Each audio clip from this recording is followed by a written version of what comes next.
I want to say good afternoon to all the children of the covenants, the natural seed and the spiritual seed of Abraham, Isaac, and Jacob. Good afternoon. And again, I am blessed to stand before you. But we're going to have the reading of the law before we get into the lesson. We're going to have the reading of the law. So we're going to pick it up in Exodus, the 20th chapter, beginning at verse 1. Go ahead, my brother. And God spake all these words, saying, I am the Lord thy God, which have brought thee out of the land of Egypt, out of the house of bondage. Thou shalt have no other gods before me. Thou shalt not make unto thee any graven image or any likeness of anything that is in heaven above, that is in the earth beneath, or that is in the water under the earth. Thou shalt not bow down thyself to them, nor serve them. For I, the Lord thy God, am a jealous God, visiting the iniquity of the fathers upon the children, unto the third and fourth generation of them that hate me, and showing mercy unto thousands of them that love me and keep my commandments. Thou shalt not take the name of the Lord thy God in vain, for the Lord will not hold him guiltless that taketh his name in vain. Remember the Sabbath day to keep it holy. 6 days shalt thou labor and do all thy work. But the seventh day is the Sabbath of the Lord thy God. In it thou shalt not do any work. Thou, nor thy son, nor thy daughter, thy manservant, nor thy maidservant, nor thy cattle, nor thy stranger that is within thy gates. For in 6 days the Lord made heaven and earth, the sea, and all that in them is, and rested the seventh day. Wherefore the Lord blessed the Sabbath day and hallowed it. Honor thy father and thy mother, that thy days may be long upon the land which the Lord thy God giveth thee. Thou shalt not kill. Thou shalt not commit adultery. Thou shalt not steal. Thou shalt not bear false witness against thy neighbor. Thou shalt not covet thy neighbor's house. Thou shalt not covet thy neighbor's wife, nor his manservant, nor his maidservant, nor his ox, nor his ass, nor anything that is thy neighbor's. Let's go into Ecclesiastes, the 12th chapter, verses 13 and 14. Read it when you get it. Let us hear the conclusion of the whole matter. Fear God and keep his commandments, for this is the whole duty of man. For God shall bring every work into judgment with every secret thing, whether it be good or whether it be evil. Let's go into Revelation 22nd chapter, verses 14 and 15. Read it when you get it. Blessed are they that do his commandments, that they may have right to the tree of life and may enter in through the gates into the city. For without are dogs and sorcerers and whoremongers and murderers and idolaters and whosoever loveth and maketh a lie. So false doctrine is a lie, right? Yes, it is. So these kind of people, they're not going to get into God's kingdom. You got a whole lot of people on this planet that they thinking that they can do whatever it is they want to do. They thinking that they have actually built that tower of Babel all the way to heaven and have taken over. But not so. God can't be moved, right? That's right. So it's a group of people, and I don't even want to separate them from all the rest of the people, but it's a group of people called witches and warlocks and wizards and all that kind of stuff. And the Lord said we ain't supposed to deal with these people, but this stuff is prevalent today in our society, along with the homosexuality, along with the whoredom. This thing has grown. And there's several things out there that you can look at. I don't want to do the videos and all that stuff for the people that came out of it, and talk about how ill it actually is. But I just want to point out to the people that's watching online, because there's people that's watching us online from around the country and probably around the world too, that you have to be mindful of the things you do, because they interweave this stuff into our society and have us thinking that it's something normal, it's okay, or it's something that's going to help us. Amen. So, and we end up doing it, not understanding that we are dealing with witchcraft. Right. When you call on the name of the dead, when they say their name, that's a part of witchcraft. They, under the guise of our lives matter, they got us practicing witchcraft. A sister had asked me a long time ago, not a long time ago, but it was right after Brother Floyd was murdered, is why the Israel of God not out there doing this. I said, first of all, we don't condone witchcraft. We don't get involved in it. And secondly, we doing the most important job is to teach everybody the truth. So we don't need to be out there protesting and blocking the expressway and all that stuff. Seek the peace. If you teach your children the truth, they're going to walk in truth. But anyway, we're going to get off to the lesson. So the title of the lesson is The Craft. Is the craft. So, the craft, that's what it is. It's the craft. Because see, I'm an educator. I'm a teacher, right? So when I do this, just like when I was a school teacher in Chicago, when I do this, I want you to think. I'm not going to do all the work for you. I want you to think. So we're going to open this up in 1 Timothy, the 4th chapter. And we're going to begin reading at verse 1. 1 Timothy 4:1. All right, come on, my brother. Now the Spirit speaketh expressly that in the latter times some shall Hold depart. on, he sound kind of muffled over here. Like, clean him up a little bit. Or is it he too close to the mic or something? Anyway, go ahead, brother. Start over. Now the Spirit speaketh expressly that in the latter times some shall depart from the faith, giving heed to seducing spirits. And we're going to find out what these seducing spirits are, but they're going to give heed to these seducing spirits. They're going to depart from the faith. It has already happened. It has already happened. About 8 years ago, it was a whole lot of people in here. A whole lot. But somebody came in with a seducing spirit and took some people away. And it's starting to happen again. But see, at that time, I didn't get enough notice because I would have dealt with it then. But by the time I dealt with it, their minds was already taken away. So that's why I always say when somebody come in here with some nefarious doctrine or some nefarious ideology, let me know right away. Because I do this thing. I'm a soldier. Mm-hmm. But say they're going to give heed to seducing spirits and doctrines of the devil. Go ahead. Speaking lies and hypocrisy. And hypocrisy. Go ahead. Having their conscience seared with a hot iron. You know what something seared is like? Locking in the juices. Look, you take a hot iron and sear something. Whatever that iron is touching is dead. It's dying. And the foolishness that's already in there can't get out. Mm-hmm. Go ahead and read. That was the end of That was it? Mm-hmm. Okay. So say they're going to give heed to seducing spirits and doctrines of the devils, and we can see right now that a lot of this doctrine is out here. A lot of it. Everywhere we look, on Facebook, on YouTube, on Netflix, and everywhere, it's out here. And they make it so it's entertaining to us. Not don't get me wrong. I love to be entertained. I come from a big family, and I spent just about my whole life laughing. So I love to be entertained. But some people don't take it as entertainment. They start believing in this stuff. But anyway, we're going to keep on going. Let's go into Daniel's the 8th chapter. Because we got to point this guy out. Now, if I get through this lesson like I want to, I might add some stuff to it. So don't get mad, because I do that kind of stuff. I don't care if you do get mad. I might do it anyway. But Daniel chapter 8, because we got to point this guy out.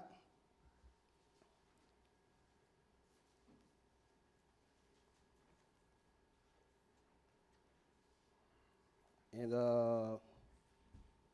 we'll be picking it up at verse 1. 8 and 1. 8 and 1. All right, go ahead and read. In the 3rd year of the reign of King Belshazzar, a vision appeared unto me, even unto me Daniel, after that which appeared unto me at the first. Mm-hmm. And I saw in a vision, and it came to pass when I saw that I was at Shushan in the palace which is in the province of Elam, and I saw in a vision, and I was by the river of Ulai. Go ahead. Then I lifted up my eyes and saw, and behold, there stood before the river a ram which had 2 horns, and the 2 horns were high, but one was higher than the other, and the higher came up last. Go ahead. I saw the ram pushing westward and northward and southward, so that no beast might stand before him, neither was there any that could deliver out of his hand, but he did according to his will and became great. So now we talking about the Gentile dynasty. Mm-hmm. Where you at? Verse 5. Verse 5. Skip down to 23. Yeah, go ahead and skip down. We'll skip it down to 22. 23. 23. Go ahead. And in the latter times of their kingdom, when the transgressors are come to the full, a king of fierce countenance and understanding dark sentences shall stand up. So this one going to come out of the 4th beast, because we ain't read all the beasts. But this one came out of the 4th beast, and it's going to do things a little bit different than all the other beasts. But go ahead and read, my brother. And his power shall be mighty, but not his own power. See, but not by his own power, because he don't have no army. But he gonna command the person that commands the armies. Go ahead and read. And he shall destroy wonderfully, and shall prosper and practice, and shall destroy the mighty and the holy people. This guy gonna practice and prosper. He gonna destroy the mighty and the holy people. So if you thinking you want the holy people, y'all think that? You should. But just know the holy people are under attack. It's not going to just start then, which is in a little bit. We under attack right now. We under attack right now. We can't even say anything about two men or 2 women molesting each other on the bus in front of our children, or we have to get off the bus.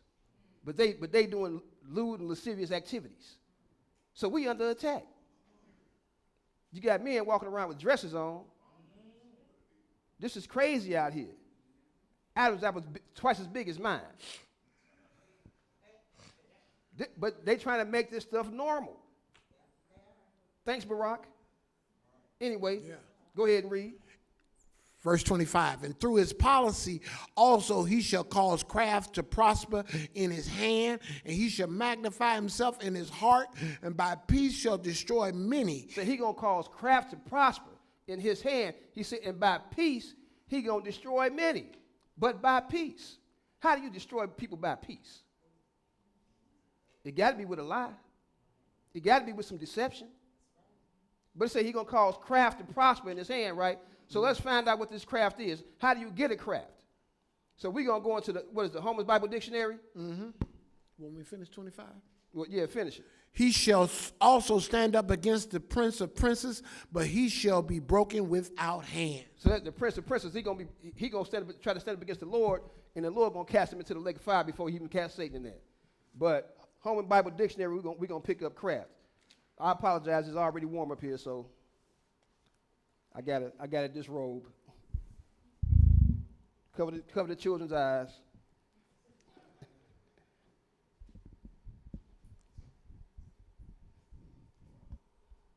So this is under craft. Go ahead and read it.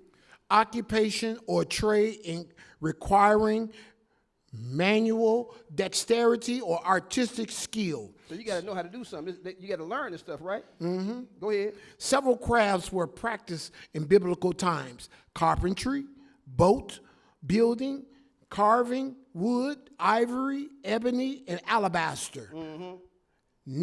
Met all working gold, silver, bronze, and iron. So in order to work with this kind of stuff, somebody got to teach you how to do it right. You got to study this kind of stuff, right? You got to be trained. That's why they have like what's it called? I forgot, but apprentice programs. That's what it is. They had those kind of things for electricians and for carpenters and for brick masons and all that kind of stuff. Because you can't just go and do it. You got to be trained. I'm an electronic technician. But I started out because of my father. He said, walk down the alley, and when you come back, you'll have your new TV.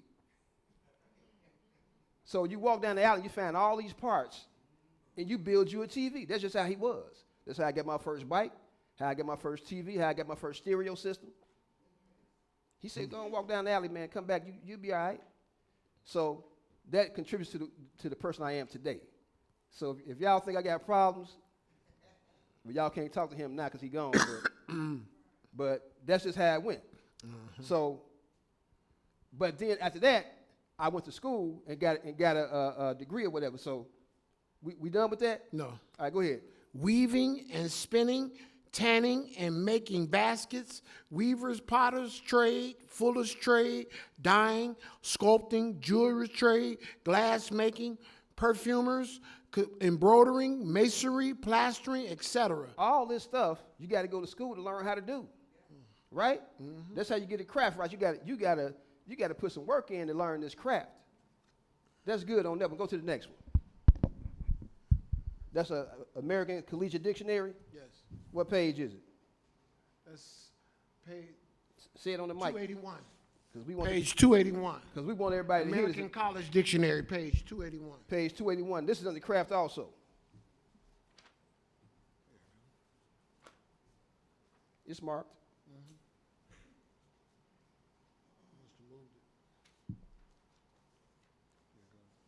281. Craft. Skill, ingenuity, dexterity. So you got to have some skills, huh? Skill or art applies to bad purposes. So wait, read that again. Skill or art applied to bad purposes. To bad purposes? Yeah. Come on. Cunning, deceitful, guile, an art, trade, or occupation requiring special skills, Special skills. manual skill, handlecraft, the maneuver or a trade, a profession, collectively, a guild. A guild. So that means it's a group of these people. That's what a guild is. It's a group of people. And a group of people do these things. They're gonna practice so they can learn this craft. So it's not by accident that this person gonna cause craft to prosper in his hand, because he's practicing, he's learning, he's studying. He want to perfect his craft. So when the time comes, he gonna be able to do this thing. In fact, he gonna even be able to make fire come down from heaven. He gonna even be able to make a statue walk and talk. And if y'all looking around, if you're really looking around, some of this stuff is happening already with these statues and stuff. And it's very, I ain't gonna say scary. If you know what's going on, it ain't really scary to you. But it's scary because people are being amazed by it and don't know what's going on. And that's the scary part. Because these people that's amazed by it and don't know what's going on, they're going to be convinced that we, the servants of God, are the enemy. That's what's coming. Y'all ready for that? I don't think so. Wow. But that's what's coming. Mm-hmm. You done with that? No, they do necromancy. No, I mean with the craft. Yes. Okay. So, let's go to, Zondervan Bible. no, man, you getting ahead of it. We going to Deuteronomy, the 18th chapter. Oh, okay.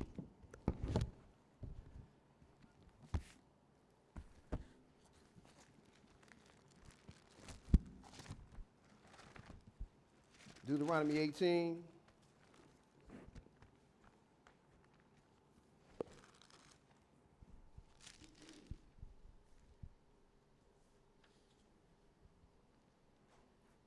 Ain't that on your paper? It's on mine. Right there. You trying to go somewhere? I was trying to do this. Zondervan. I just saw Zondervan. All right, Deuteronomy 18th chapter. And yeah, we're going to pick it up at verse 9. Verse 9. See, I had to take a lot of stuff out this lesson because, oh my goodness, it could be very long. But verse 9, go ahead and read. When thou art come into the land which the Lord thy God giveth thee, thou shalt not learn to do after the abominations of those nations. So we can't learn because those things are an abomination. What kind of things? Go ahead and read. There shall not be found among you anyone that maketh his son or his daughter to pass through the fire. So pass through the fire. I talk about that during the Truth About Christmas lesson. How these people had their children pass through through the fire and sacrificed their children to Molech. So when they say pass through the fire, that don't mean they went through the fire and came out. That means they passed while they was in the fire. They passed away because they got burnt up. Go ahead. Or that uses divination, or observer of times, or an enchantment, or a witch. Or a witch. They can't be among you. And in fact, well, go ahead and read. Or a charmer, or a consulter with familiar spirits. Or a consultant with familiar spirits. So y'all got to stop calling them psychic hotlines and stuff like that. Y'all got to stop that mess. Get rid of them. Get rid of them dream catchers. Because you're doing it and you don't even know what it really is. You don't even know. You're burning sage and all that stuff. Talking about you warding off the spirits. You bring the spirits in. They see you burning sage. Oh yeah, that's one of our cribs right there. We come in there. They burn the sage. They align the chakras. Oh, that's our crib too. We gonna campaign. Come on. Or a wizard, or a necromancer. Or a necromancer. For all that do these things are an abomination unto the Lord. So all that do these things are an abomination to the Lord. And y'all tell me, where do abomination go? Fire. Say it loud like you're proud. Fire. To the fire. To the lake of fire. That's where all the abomination go. So all that do these kind of things, they go into the fire. Go ahead, my brother. And because of these abominations, the Lord thy God doeth drive them out from before thee. Thou shalt be perfect with the Lord thy God. For these nations which thou shalt possess hearken unto the observers of times, unto diviners. But as for thee, the Lord thy God have not suffered thee so to do. So the Lord say, I'm not letting you do that, Israel. I'm not going to let you do that. But these nations that today, they always want to call you brother and sister, right? Because y'all kind of look alike. But these are people, he said, I don't want you doing what they do. But it seems that we're doing what they do. So now we're gonna go into another one of these dictionaries. Was it the Zondervan's? Yes. And we're gonna read necromancer. Give him the page. Page 578. Page 578. This is the Zondervan Pictorial Bible Dictionary. Under necromancer. Come on. Necromancy was a form of witchcraft. What? Necromancy was a form of witchcraft. Necro means you're dealing with the dead. So witches deal with the dead. Go ahead. And was considered one of the black or diabolical arts. Black or diabolical arts. So Etymologically, the term. What did it say? Etymologically, diabolical arts. Diabolical arts. Diabolical arts, right? So diabolical means something is very wrong, right? It's one of the diabolical arts.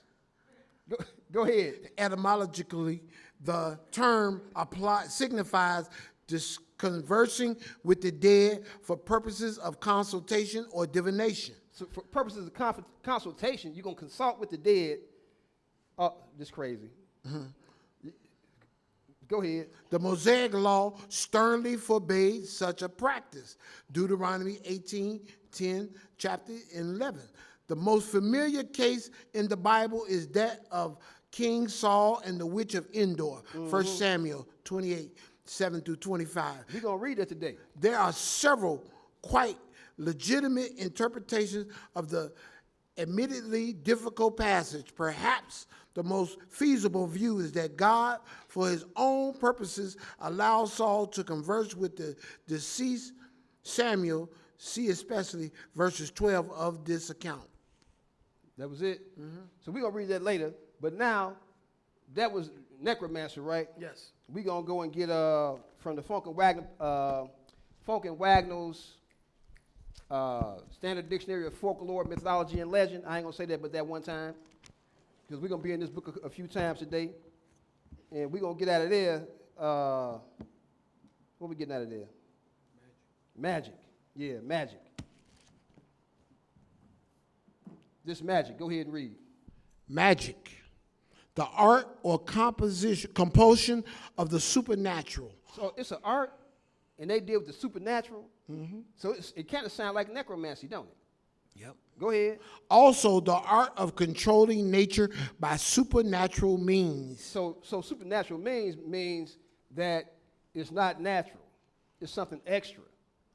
So they dealing with familiar spirits. Come on.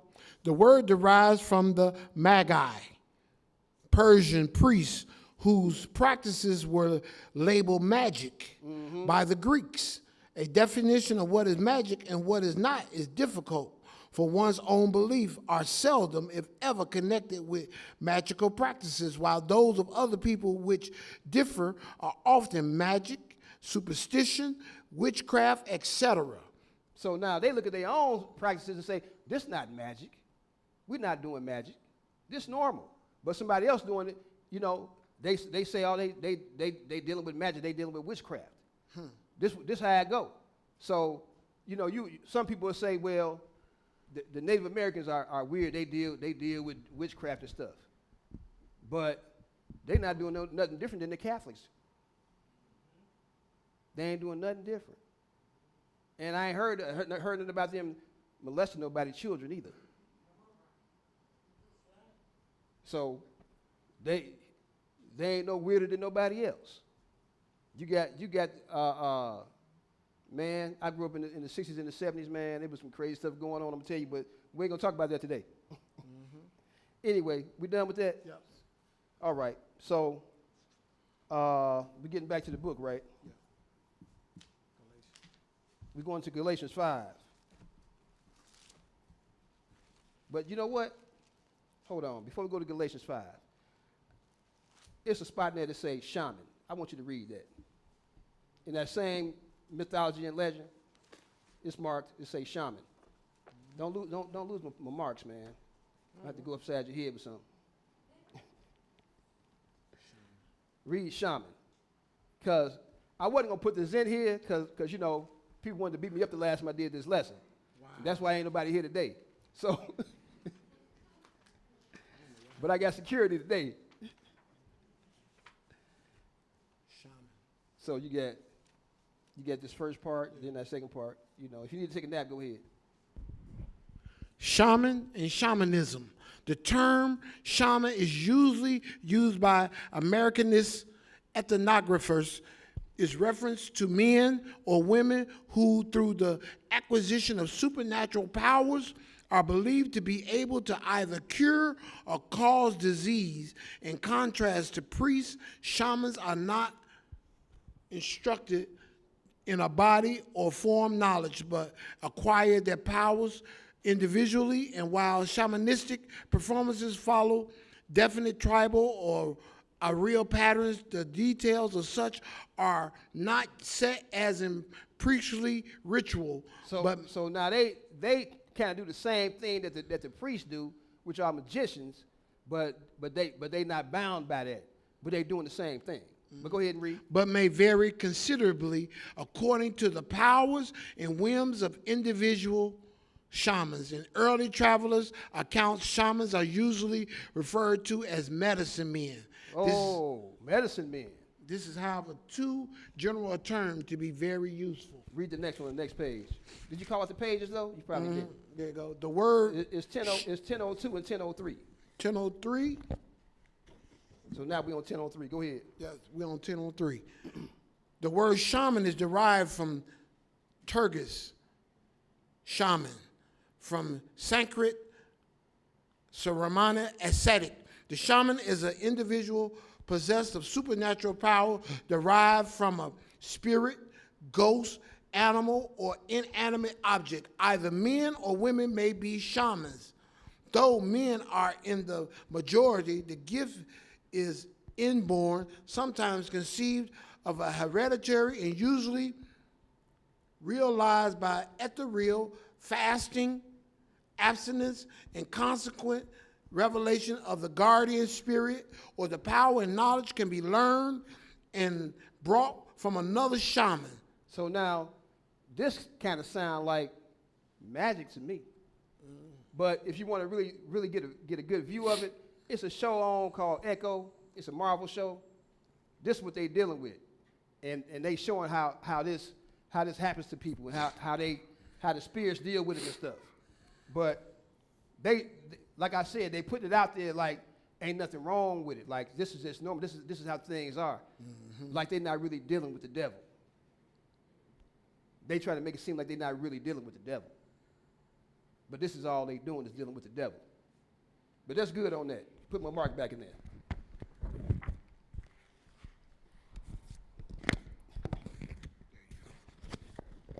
Appreciate you. Mm-hmm. So now we're going to Galatians, the 5th chapter.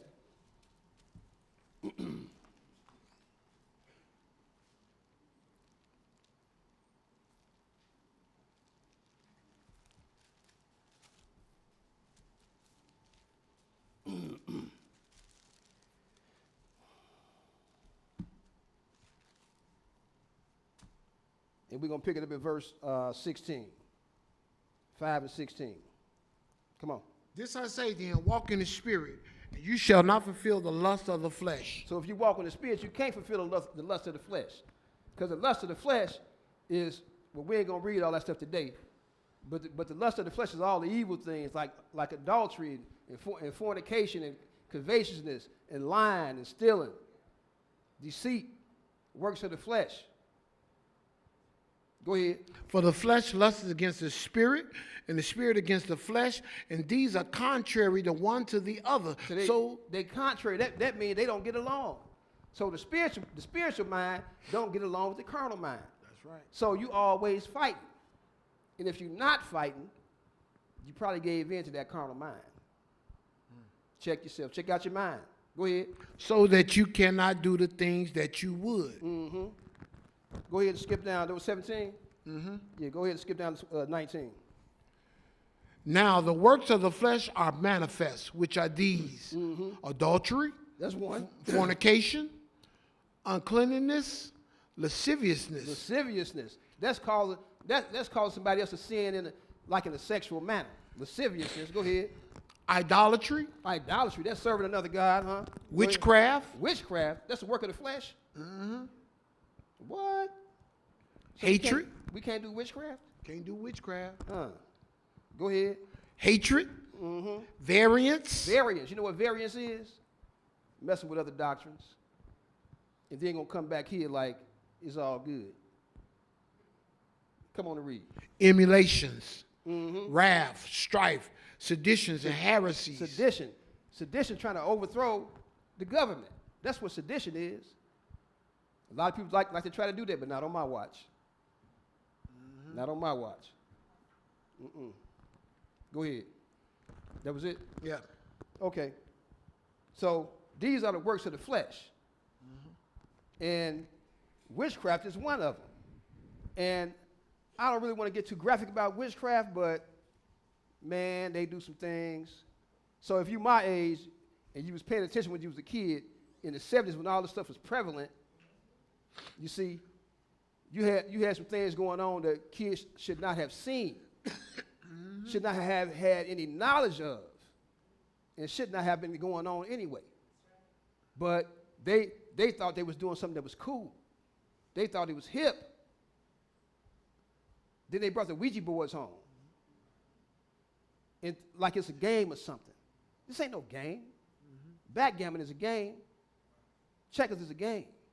A Ouija board is not a game. You dealing with the devil. And you bringing them into your house. Like I like to watch vampire movies. And the thing about vampires is they can't come in your house unless you invite them in. So every 25th day of December, you invite Satan into your house. Huh? Every 25th day of December, you bring him in your house and you set him up and you decorate him, you clothe him, you make sacrifices to him. Wow. And you think you're doing something for God. But you open the door. The door is open now. The vampire can come in and drain you of all your life. Because the blood is the life. He can drain you of all your life. But you haven't invited him in. Anyway, where we at? 21. 21, read that.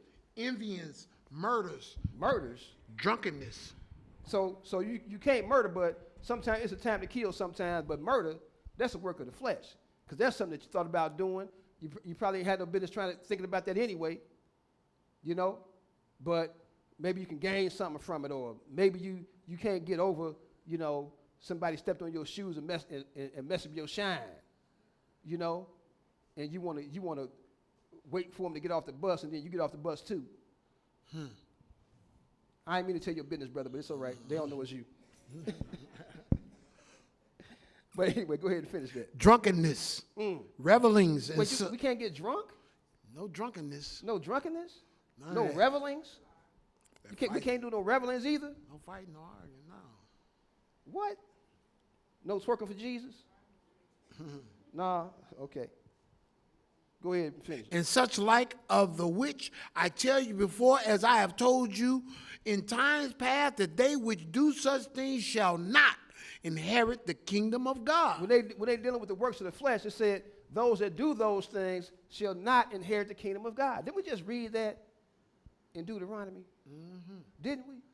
And now we all the way in Galatians to say the same thing. The people that do these kind of things, even witchcraft, shall not inherit the kingdom of God. But they still thinking like they was thinking at the Tower of Babel, that we're going to take this earth from God. How you going to take the earth from the one that made it and formed you from it? Something wrong. Somebody been deceived. And they're trying to draw us into their deception. Like Eve did Adam. She was deceived and she drew him into her deception. This thing deep. We got to watch ourselves. We got to be mindful of everybody we dealing with. Yeah. Don't be afraid to lose no friend. Because if they ain't got no good intentions, they ain't your friend anyway. Let's move on. Let's go into Exodus 22. Exodus chapter 22. See, I ain't just this way for no reason.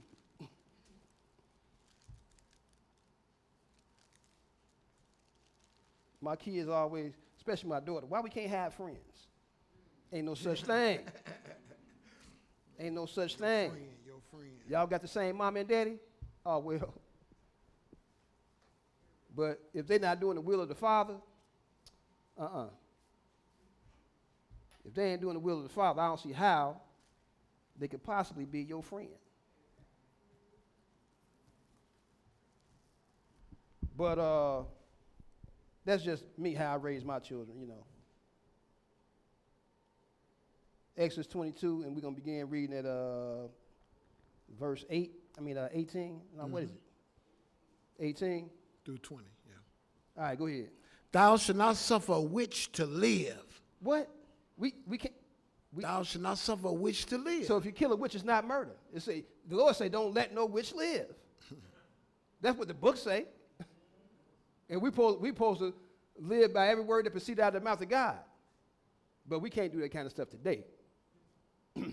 But come again. Thou shalt not suffer a witch to live. Whosoever lieth with a beast should surely be put to death. Some of that was happening in the 70s and 80s too. It was happening. And unfortunately, children saw it because I was a child. It was crazy. But go ahead. He that sacrifice unto any god, save unto the Lord only, he shall be utterly destroyed. You know what utterly means? It means completely. Completely. He got to be completely destroyed. So guess what? If he completely destroyed, that means he ain't got no sons left either. The daughters might be able to live because they don't carry the seed. But like the book say, everyone that piss against the wall, they got to go. That's utterly destroyed. Wow. And that's the kind of stuff they did back then. They would kill the whole family. That was it? Yep. All right. Next spot. What is it? Leviticus. 19? Leviticus 19.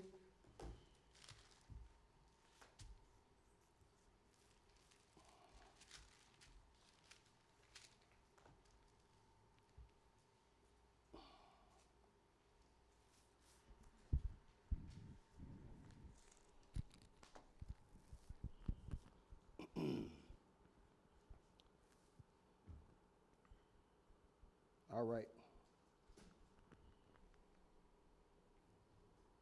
Go ahead.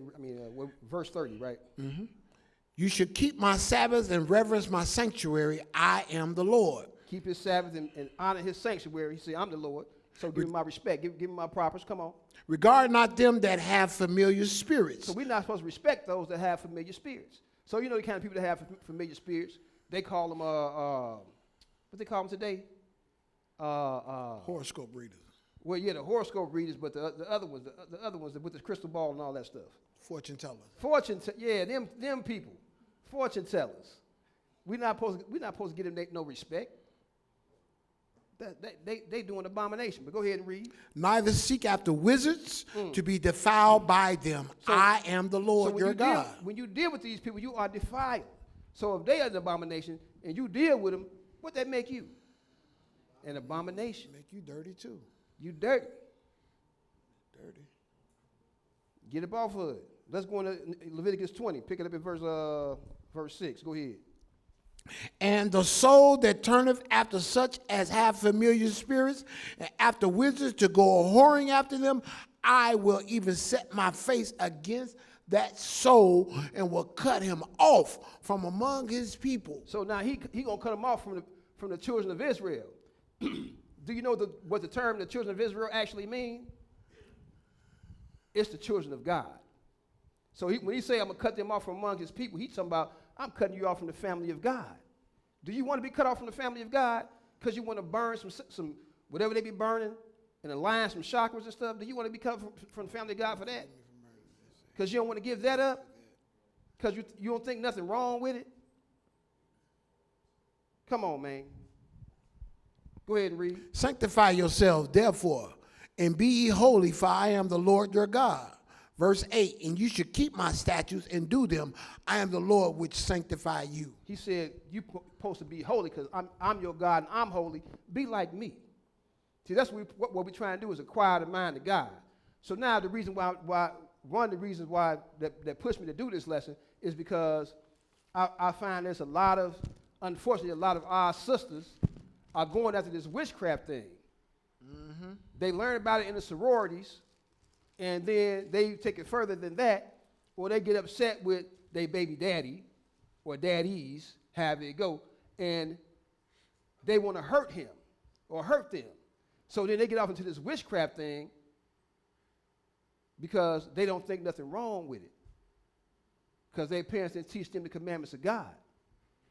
So we're gonna read this article. You get the article, man? Mm-hmm. Nope. That's all he gave me. Y'all on one today.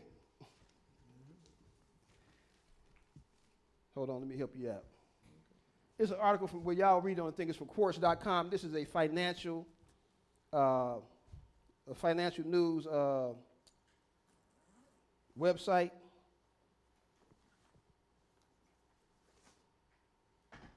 And just happened because I read about financial news and stuff and so forth and so on. Mm-hmm. But anyway, I ran across this article and just read the highlighted stuff.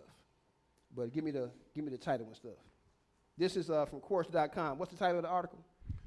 The U.S. witch population has seen an astronomical rise. So astronomical means it's up there with the stars, right? Mm-hmm. That's what astronomical means. So it's seen an astronomical rise. Come on. Spirituality is now firmly placed in mainstream culture. So mainstream culture. So when you go on Instagram, this kind of stuff is right there in your face. All the fitness influencers, they got you doing this stuff. And you think, oh, it's cool. It's going to help. It's going to make me be healthy, and it's a wellness thing, right? Mm-hmm. Deceit. They don't know that they're deceiving you, but they've been deceived. But go ahead and read. The growing interest, astrology, driven by millennials, as well as the popularity of crystals and tarot cards via the ballooning wellness industry have brought mysticism from the fringes and right into your Instagram feed. So mysticism, this is black magic, but it's been brought in through the wellness industry. Now, I'm a person that I deal with the wellness industry every day because I'm into wellness and health and all that kind of stuff. So it ain't nothing wrong with the fitness and wellness industry, but when they bring these kind of things in, having you thinking that it's going to help you, you know, but really, you're dealing with witchcraft. But you've been led to believe that ain't nothing wrong with it. But just stay on the highlighted stuff, though. Go ahead and read. However, as cosmetic giant Sephora recently found out, mythicism and its more formal manifestations, witch culture, are not topics to be taken lightly. So this mysticism, which is witch culture, says not to be taken lightly. So y'all heard of Sephora, right? It's a big company. I don't know if it's in the S&P 500 or the Dow, whatever it's in. You know, it's a big company. But they got into it with the witches, and guess who won? Go ahead and read. When the company tried to commodify and condense witch-related practices. So commodify means to make a commodity out of it. So that means something that you can manufacture and sell. So something you can make money off of. Because that's what Sephora is. They're about making money, right? So they said, well, here, everybody want to deal with it. Let's make some money off of this. Come on. They tried to commodify and condense witch-related practices into a starter witch kit. Into a starter witch kit. So they gonna make a starter witch kit to get you ready. Wow. I can't even do it. I can't even do it. Go ahead and read, man. Wow. I can't. They managed to piss off a bunch of actual witches, forcing the kit manufacturers to apologize and pull the product. Not only pull the product, they had to apologize to the witches. To the witches. They had to apologize. Frame iniquity. They should have been doing it anyway, but apologize to the witches? That's like apologizing to a homosexual for saying you're a homosexual. Huh? I mean, why I gotta apologize to you? For real.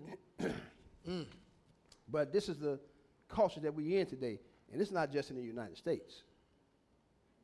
That's why a lot of countries don't respect the United States. Because it's ran by, I can't say it, but you know, those people. You know what I'm saying? Go ahead and read. Though the data is sparse, what we do know is that the practice of witchcraft has seen major growth in recent decades. As the witch aesthetic has risen, so has the number of people who identify as witches. So they identify as witches? People identify as a lot of things these days, but the number of them has grown astronomically. So you might work with a few of them and don't even know it. You know, if you're living in an apartment building, you might live with several of them and don't even know it. But you wonder, like, what is that noise they making? Like, what are they doing? But they practicing witchcraft. Go ahead, brother. The best source of data on the number of witches in the U.S. comes from assessments of the Wicca population. Not all people who practice witchcraft consider themselves Wicca. But the religion makes up a significant subset, as Alden Wicker noted for Quartz in 2016. So they still, even though they don't consider themselves witches, Wicca is still witchcraft. It's still the same practices. I got this thing in here. It talk about the satanic and witch holidays or whatever, but we ain't gonna read it. But you finished that Yeah. You finished it? So we ain't gonna read the other thing. But we're gonna get back to the book. Let's go and see who dealt with this, because we read it in the encyclopedia, right? Yes. Let's go into 1 Samuel, the 15th chapter. And I ain't picking on anybody, I'm just pointing out things.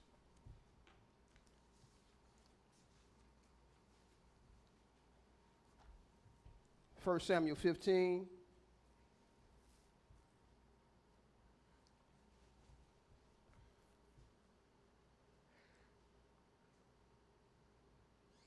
Yep. And verse 1. Come on. Samuel also said unto Saul, the Lord sent me to anoint thee to be king over his people, over Israel. Now therefore hearken thou unto the voice of the words of the Lord. Thus saith the Lord of hosts, I remember that which Amalek did to Israel, how he had laid wait for him in the way when he came up from Egypt. Now go and smite Amalek, and utterly destroy all that they have, and spare them not, but slay both man and woman, infant and suckling. See that word utterly, what it covers? It said utterly destroy them. That means you kill the men and the women, the babies, the toddlers. Go ahead and read. Infant and suckling, ox and sheep, camel and ass. Kill everything that got breath in it. That's what utterly destroying somebody is. So you ain't gonna leave nothing to them that anybody can say, oh yeah, that he third cousin of the fifth cousin of so and so. Now they gone. So Samuel said, okay. Saul said, okay, I'm going to do this thing. I'm going to do what the Lord sent me to do, right? So skip down. Let's see what happens. Skip down to verse 13. Go ahead and read. And Samuel came to Saul, and Saul said unto him, Blessed be thou of the Lord. I have performed the commandment of the Lord. He said, I did what I was sent to do. I did the will of the Lord. Go ahead. And Samuel said, What meaneth then this bleating of the sheep in my ears? He said, why hear the sheep then, man, if you did what the Lord told you to do? Because we just read what the Lord told him to do, right? Mm-hmm. Don't leave nothing breathing. But it gets worse than the sheep. Go ahead. And the lowing of the oxen which I hear. The cows too. You didn't kill the cows? You couldn't miss the cows. They big. Maybe you could miss the sheep, but you couldn't miss the cows. Yep. But I hear the cows too. But it's worse than the cows. Go ahead. And Saul said, They have brought them from the Amalekites, for the people spared the best of the sheep and of the oxen to sacrifice unto the Lord thy God, and the rest we have utterly destroyed. So what? So did they utterly destroy like the Lord said do then? Did they completely destroy everything? No, they didn't. So he didn't perform the duties that the Lord sent him to do. He didn't do it. So now he over here lying. Yep. And he know he lying. And he lied to Samuel.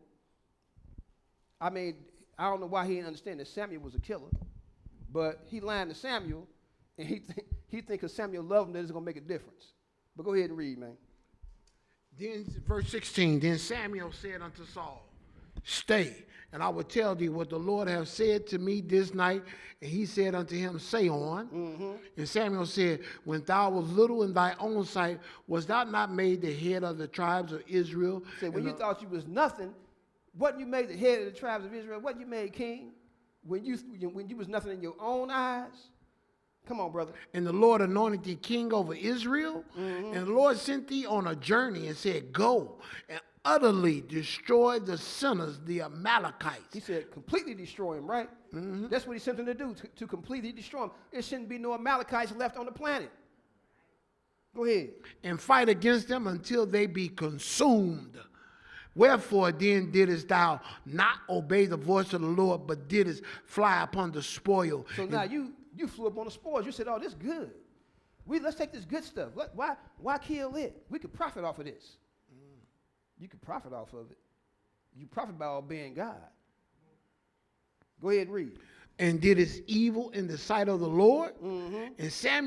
And Saul said unto Samuel, Yea, I have obeyed the voice of the Lord. He obeyed the voice of the Lord because he served God the way he wanted to serve God. Ain't that what people do today? They serve God the way they want to serve God. Mm-hmm. So Saul, he said, I did what the Lord told me to do. But the Lord said, completely destroy these people. And everything that belongs to them, everything that have breath, kill it. He said, well, I did it my way. But the Lord said, do it his way. And when you find your own way of doing things, you ain't no servant of God. You ain't doing the will of the Father. Come on. And have gone the way which the Lord sent me, and have brought Agag, the king of Amalek. The king of the Amalekites. They didn't kill the king. You got to kill the king, man. Come on. You gonna let the sheep live? All right, man. You need the wool, right? You want to make some coats or something. Then you gonna let the cows live? So you want some new shoes? You want a leather coat? All right. But then you're gonna let the king live? The king? Are you kidding me? You couldn't kill the king? Why did you leave the king alive? What was you planning on doing? Something real, real evil. Mm-hmm. They probably was going to torture him or something like that, parade him through the streets naked or something like that, humiliate him. But that's not what the Lord told him to do. The Lord don't get down like that. Man get down like that, but the Lord don't get down like that. He says you're going to kill him. But he let the king live. But go ahead and read. And have brought Agag, the king of Amalek, and have utterly destroyed the Amalekites. But the people took of the spoil, But the people did it. sheep and oxen. But wait a minute. The people did it? The people. Who instructs the people? The king. Who guides the people? The king. Who leads the people? The king. So the king gonna say, well, the people did it. Are you really the king, man? Come on. If I'm the king, you don't obey me, it's more y'all than me, but y'all gonna have to kill me. That's just how it go. Mm-hmm. But go ahead, brother. But the people took of the spoil, sheep and oxen, the chief of the things which should have been utterly destroyed, to sacrifice unto the Lord thy God in Gilgal. And Samuel said, have the Lord as great delight in burnt offerings and sacrifices? Did the Lord require this of you, burnt offerings? He didn't tell you to go sacrifice no animals. He didn't say make no burnt offerings. He said, do he delight in this? Is this making him happy? Go ahead. Has great delight in the burnt offerings and sacrifice as in obeying the voice of the Lord? Wouldn't you rather for your children to obey you? Wouldn't you rather that, to obey you, instead of bringing you some gifts? Well, I don't know about y'all, but I would rather for my children to obey me, because if they obey me, their life going to be good. Mm-hmm. They're going to have a good life if they obey me, because I love my children. So I don't need the gifts. I don't want the gifts. I want you to obey me, because I'm trying to save your life. So if the Lord don't have no delight in the gifts, you can't. What you gonna get the Lord that he can't get for himself? What you gonna? He said, if I was hungry, I wouldn't even tell you, because I own the cattle on 1,000 hills, and all the earth is mine. So why is he concerned about sacrifices? The sacrifice is for you, not for him. But read, my brother. What verse you at? In the middle of 22. Come on.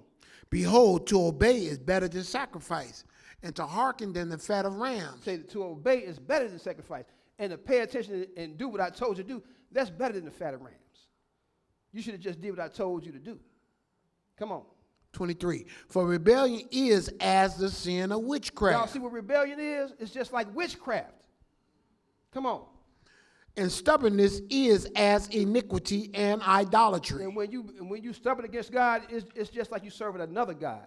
It's sin, it's idolatry. In fact, actually, all sin is idolatry. Because Satan, he the one gave you sin in the first place. Because he want to be your God. He want to be God, and he don't want you to be his God, so he going to trick you into thinking that he your God. Let's go into the 28th chapter. You want me to finish?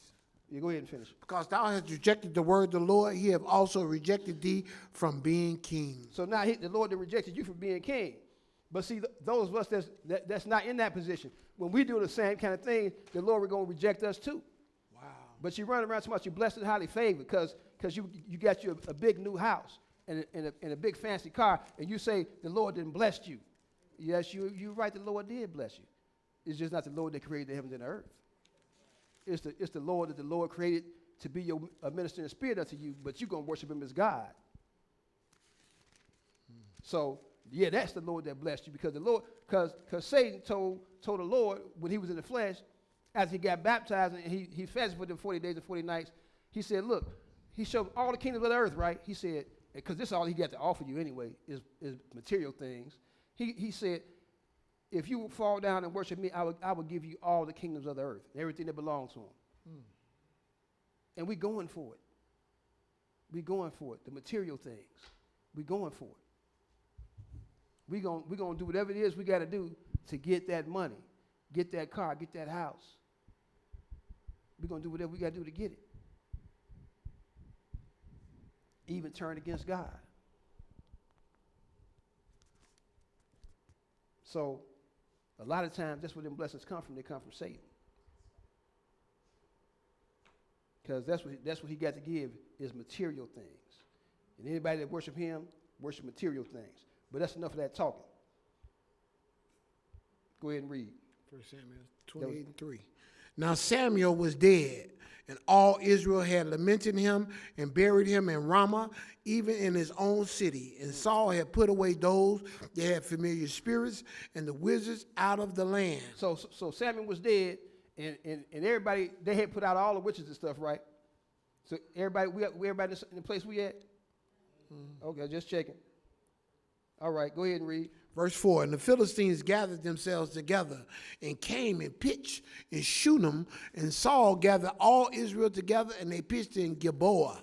And when Saul saw the host of the Philistines, he was afraid, and his heart greatly trembled. So he was afraid, and his heart greatly trembled. That meant his mind was troubled, right? Because the heart is the mind. He greatly trembled because he was naked now because the Lord wasn't with him. So now he's afraid. I guess you would be afraid if the Lord of the whole world, the whole earth, the whole universe, the whole creation is not with you. Wow. And everybody coming against you. Yeah, you be, and knowing that you did something foul. Yeah, you better be scared. Ooh-wee. But go ahead, my brother. Verse 6, and when Saul inquired of the Lord answered him not, neither by dreams, nor by Urim, nor by prophets. No kind of way. The Lord said, I'm done with you. And you don't want the Lord to be done with you. Because when the Lord done with you, life might seem good, because that's all you're going to get. After that, it's the fire. But go ahead and read. Verse 7, then said Saul unto his servants, seek me a woman that have a familiar spirit, that I may go to her, inquire of her. And his servants said to him, behold, there is a woman that have a familiar spirit at Endor. Because they had all got put out the land. Even Saul did that himself. So they said, we got to go all the way to Endor for this. But go ahead. Verse 8, and Saul disguised himself and put on other raiment, and he went and 2 men with him, and they came to the woman by night, and he said, I pray thee, divine unto me by the familiar spirit, and bring me him up whom I shall name unto thee. So he said, divine unto me by the familiar spirit.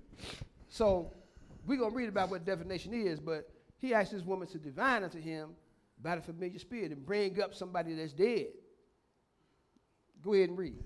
And the woman said unto him, behold, thou knowest what Saul hath done, how he hath cut off those that have familiar spirits and the wizards out of the land. Wherefore then layest thou a snare for my life to cause me to die?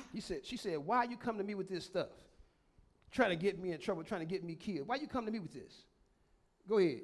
And Saul sware to her by the Lord, saying, as the Lord liveth, there shall no punishment happen to thee for this thing. He went and swore to her by the name of the Lord that nothing was going to happen to her. He spoke for God. Wow. To the witch. Go ahead and read. Then he said the woman, whom shall I bring unto thee? He said, bring me up Samuel. Mm-hmm. And when the woman saw Samuel, she cried with a loud voice, and the woman spake to Saul, saying, why hast thou deceived me? For thou art Saul. He said, look, you are Saul, man, because why you want me to bring up Samuel? What's going on? Who are you? But she dealt with a familiar spirit. And the familiar spirit, well, go ahead and read. And verse 13, and the king said unto her, be not afraid, for what sawest thou? And the woman said unto Saul, I saw gods ascending out of the earth. She said she saw gods with an S on the end, lowercase g, but with an S on the end, coming up out of the earth. You saw gods coming up out of the earth? Mm-hmm. Are they gods then, if they're coming up out of the earth? Wow. Go ahead. Verse 14, and he said unto her, what form is he of?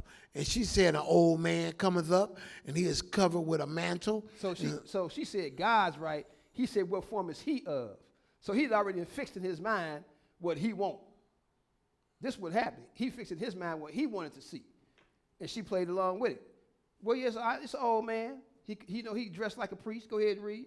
And Saul perceived that it was Samuel, and he stooped with his face to the ground and bowed himself. And Samuel said to Saul, why hast thou disquieted me to bring me up? So why you wake me up, man? I was sleeping good. Why you wake me up? But we going to find out who this was that was talking. But go ahead and read. And Saul answered, I am sore distressed, for the Philistines make war against me, and God has departed from me and answered me no more. Said, God ain't talking to me no more, so I came to you. Go ahead and read. neither by prophets nor by dreams. Therefore I have called thee, that thou mayest make known unto me what I shall do. Then said Samuel, wherefore doest thou ask of me, seeing the Lord is departed from thee and is become thy enemy? Say, why you coming to me then? If the Lord departed from you, and I'm supposed to be a servant of God, why you coming to me? But this spirit really playing with Saul, really playing with him. These spirits don't have no love for you. They want you dead. They want you spitting blood. They don't got no love for you. So he playing with Saul here. He working him. Go ahead. And the Lord have done to, verse 17, and the Lord have done to him as he spake by me, for the Lord have rent the kingdom out of thy hand and given it to thy neighbor, even to David. So he said, look, bad news, buddy. The Lord taking the kingdom from you, and he going to give it to David. So you out of here. The Lord done with you. But this familiar spirit actually told Saul the truth. Just like Satan told Eve the truth. You're going to know good and evil, girl. But the rest was a lie and deception. So we're going to find out what this familiar spirit is. But first we're going to find out who was talking.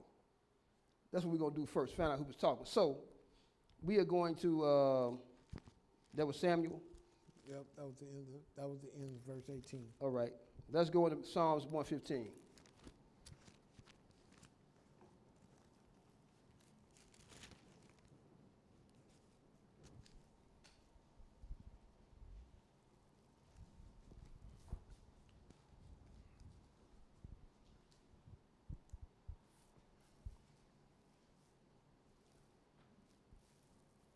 Psalms 115.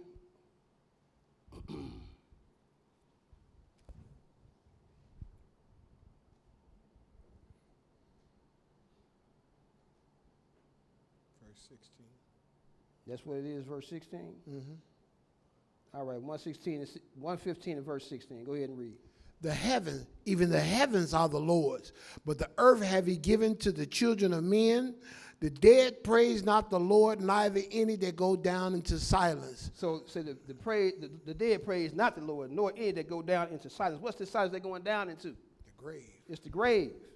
Mm-hmm. So the dead don't praise the Lord. It's a reason for that, though. Go ahead, brother. Verse 18, but we will bless the Lord from this time forth and forevermore. Praise the Lord. So the dead praise not the Lord, right? Mm-hmm. Let's go into the ninth, hold your place here in Psalms. Let's go into Ecclesiastes 9.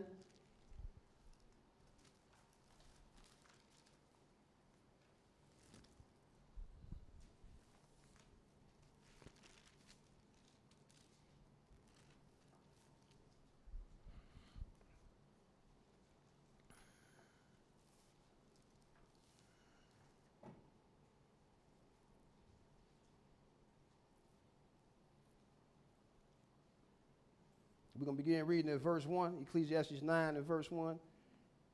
Come on, brother. You got 3 and 5. Okay. Hmm? You got 3 and 5. 9 and 3. Oh, yeah. Why I say verse 1? What I'm talking about. So 9 and verse 3. All right, go ahead. This is the evil among all things that are done under the sun, that there is one event unto all. Yea, also the heart of the sons of men is full of evil, and madness is in their heart while they live. Say the hearts of the son, that's the mind. Say it's madness in their heart and evil all their whole life. And y'all know it's the truth, right? I know it ain't just me, but it's evil in the hearts of men. Why they live. Go ahead. And after that, they go to the dead. And that's the evil that's done to everybody. They got the breath of life. They go to the dead. Because death is not a good thing. Death's not even supposed to happen. Nope. Death is a addition to the law of life. Death is an addition. Okay, and why do the Lord add these things? Because of sin. Just like the fringes was added because of sin. Just like the animal sacrifice was added because of sin.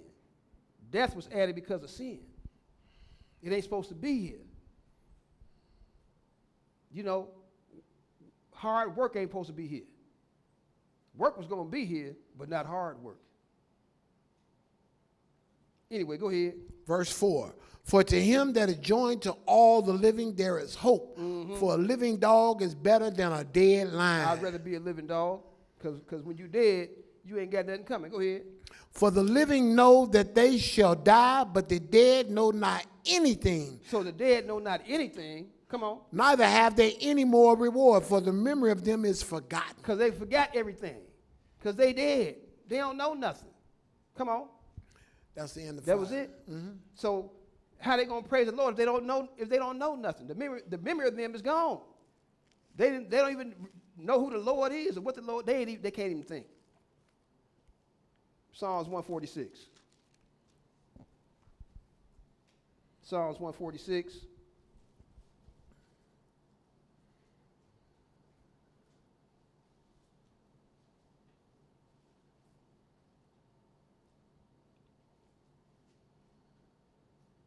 And we're going to begin reading in verse 1. Psalms 146 and verse 1. Go ahead. Praise ye the Lord. Praise the Lord, O my soul. While I live, will I praise the Lord. See, you got to praise the Lord while you live, because the dead praise not God. So while you live, you got to praise the Lord. Come on. I will sing praises unto my God while I have any being. While I have any thought process, I'm going to sing praises to my God. Because I can't do it when I'm dead. Come on. His breath. Put not your trust in princes, nor in the Son of Man, in whom there is no help. His breath goeth forth. He returned to his earth, and that very day his thoughts perish. And that very day his thoughts perish. What does perish mean? Die. They die. They gone. They cease to exist. In that very day that he died, his thoughts are gone. So the thought of him is the memory of him is forgotten. He don't remember nothing because his thoughts have died. And if your thoughts are dead, you can't praise God. You ain't got no praise. It's gone. You can't think, you can't see, you can't hear, you can't talk, because you dead. Ain't nothing happening. There is no fireworks going on in there. It's empty. Go ahead and read. Verse 5, happy is he that hath the God of Jacob for his help, whose hope is in the Lord his God. Mm-hmm. So now, we see that the dead, they don't have no thought process. But let's go into Job, though. Let's go into Job, the 14th chapter, so we can just solidify this.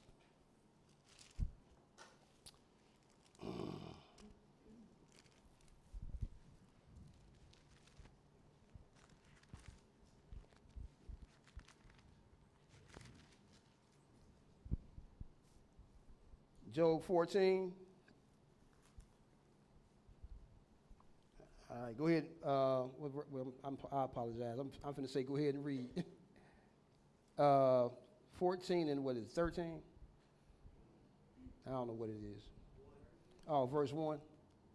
Verse 1 and 2, then we're going to skip. The grave in verse 13 talks about okay, verse 1. All right, and 14 and 1, man that is born of a woman is a few days and full of trouble. He cometh forth like a flower and is cut down. He fleeth also as a shadow and continueth not. And doest thou open thine eyes upon such a one? So he said he continued as a flower, and then he gone, right? Mm-hmm. What verse was that? That was the middle 3. All right, let's go ahead and skip down to 13, I believe it is. Oh, that thou wouldest hide me in the grave, that thou wouldest keep... I apologize. You're right, brother. Verse 5. Okay. Yeah, read the notes, man. You ain't got it on here. It ain't on there? Oh. I don't know what happened, man. I don't know what happened with that. But verse 5, read that.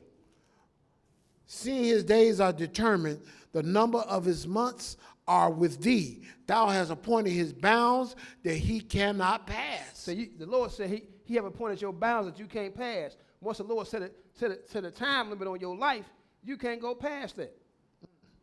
But the book do say that sometimes you live longer by strength. But what strength is it talking about? How strong your muscles are? No, it ain't talking about that kind of strength. It's some strength that you got the Lord that he's trying to give you a little bit more time. Like you almost got it. You just got to go a little bit further. You almost got it. That strength you have with the Lord, because he's trying to wait on you. He don't want to kill you. The Lord don't have no pleasure that the wicked should die. No, It's just like a parent don't have no pleasure in chastising their children. They don't want to do it.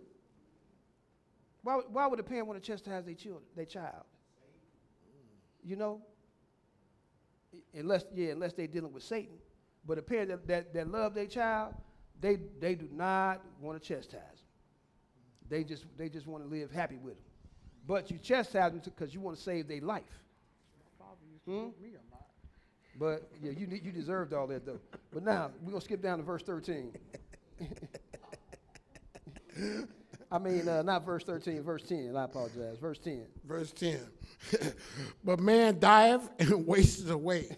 Yea, man giveth up the ghost. And where is he? Says man dieth and he wasted away. He turned to the dust.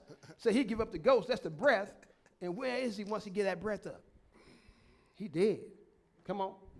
As the waters fall from the sea, and the flood decayeth and drieth up, so man lieth down and rises not, till the heavens be no more. So man lies down and he don't raise again till the heavens be no more. Y'all know when that is, right? That's when the Lord come. And the heavens roll back like a scroll, like the book say. And the Lord knows holy angels start to descend. That's when the dead gonna wake up.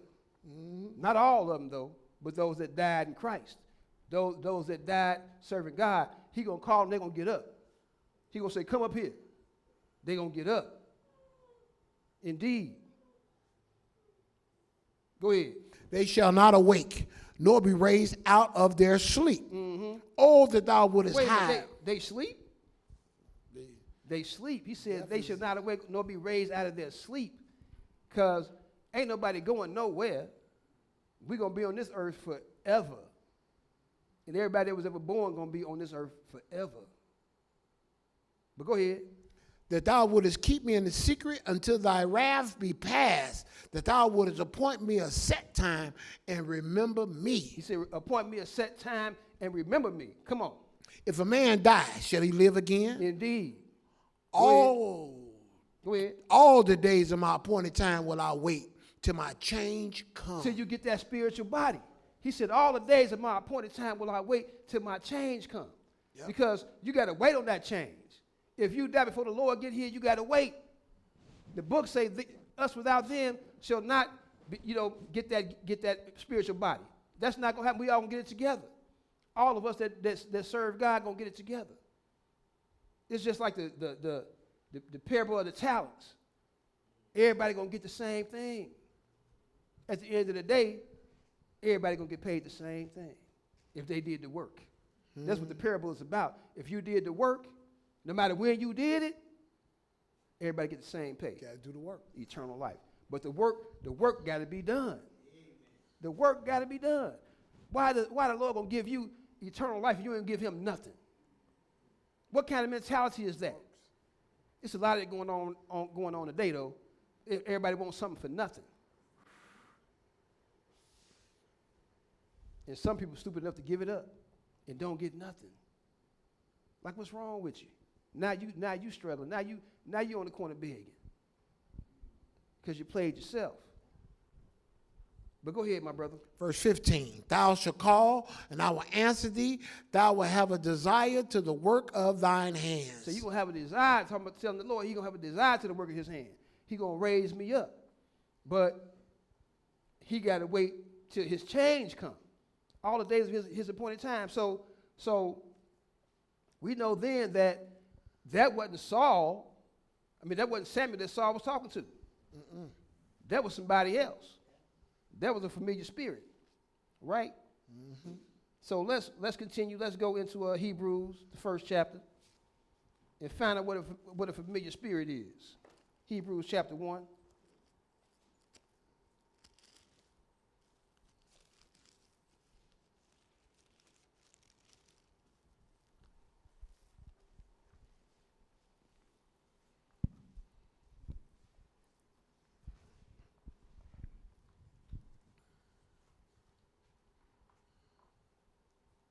And we're going to begin at, where are we beginning at? Verse 6. Verse 6. Hebrews 1 and 6. All right, go ahead and read. And again, when he bringeth in the first begotten into the world, he said, and let all the angels of God worship him. He said the first begotten, he said, let all the angels of God worship him, not all the other angels. I said that for a reason, because you got an organization that try to say that Jesus is an angel. He's Michael the archangel. How many names you got, man? You Michael and Jesus? You an angel and God? No, I don't think so. That's a nefarious doctrine. Yeah, it is. Trying to have some people thinking, all these years, only 144,000 people gonna make it. So wow.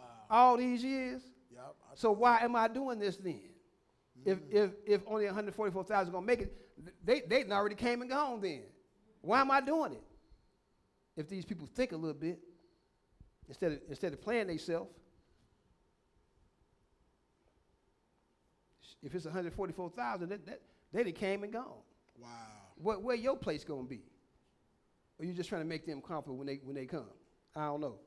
I remember that. I'm just saying to make sense of it. If you're gonna do it, make sense of it. What sense do it make? What verse? Verse 7. Come on.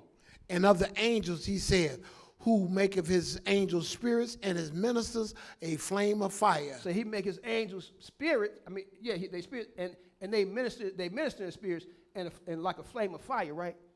So they minister in spirits for us though, but they serving spirits. But these angels are spirit, right? Mm-hmm. You finish that verse? Yep.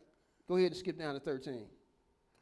But to which of the angels said he at any time? Not which of the other angels, to which of the angels said he at any time. Go ahead. Sit on my right hand until I make thy enemies thy footstool. He said, what angel did he say that to? We know who he said it to. That's in Psalms 110. He said it to the Messiah. Go ahead and read. Are they not all ministering spirits? He said, are these angels not all serving spirits? Go ahead. Sent forth to minister for them who shall be heirs of salvation? Send forth to minister unto them who shall be heirs of salvation. Now you know why Satan mad. Because he's a minister in spirit. Sent forth to do what? Minister to those. Serve you. If you heirs of salvation, he sent forth to serve you. That's why he mad. Because he was created to serve you. And he thinking, I got all this power. I can't die. I made a spirit. Pretty boy. Yeah, pretty boy. You know, he got the top job. He in the office. Mm-hmm. He in the office with the executives. He was the angel of the Lord's presence. That means he sat in the throne room. And he thought he was somebody because he was sitting in the throne room. Mm-hmm. Anybody can be replaced except for God. So he got replaced. Anyway, where we at? Beginning of verse 8, if you want me to read it. Begin to verse 8. What you talking about? 7. You don't have it on here. You finished that, man? Yeah. You don't have it on the paper. I just finished it. Verse 13. Unless he want me to read. Keep on reading, man. That's okay. You don't hear them talking to you? Are they not all ministering spirits sent forth to minister for them who should be heirs of salvation? That was the end of 14. Oh, okay. All right, then. Let's go. Where we going now? You don't have it on here. It's not on there? You can go to Revelations 12. Nah, we ain't doing that. Nah. Hold on. Let me see. First Chronicles 10. Hold on, man. Chill. We was in Hebrews? Yeah. All right. Okay. So, yeah, Revelation 12.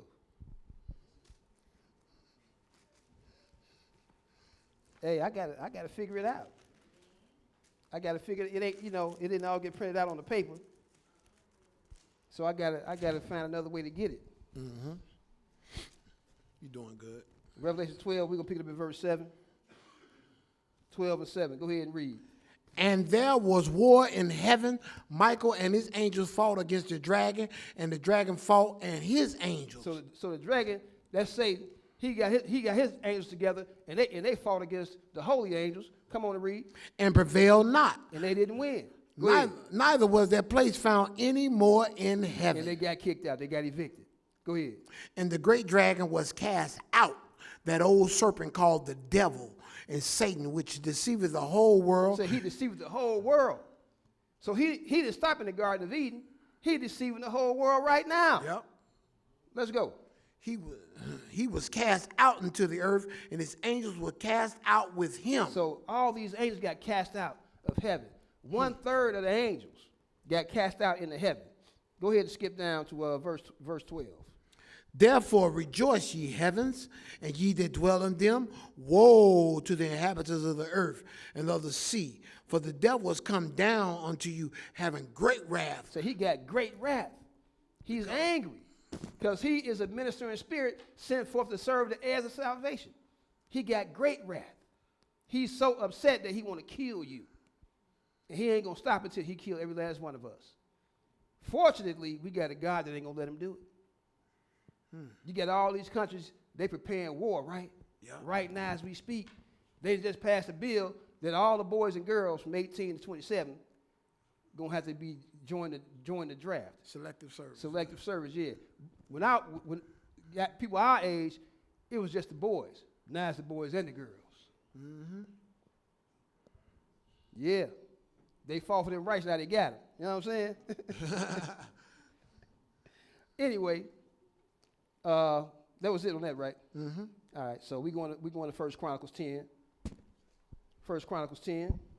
So now we see who they was dealing with, these familiar spirits. These are the angels, because they down here with us, right? And if something is close to you, that means you're familiar with it. Like you're familiar with your neighborhood.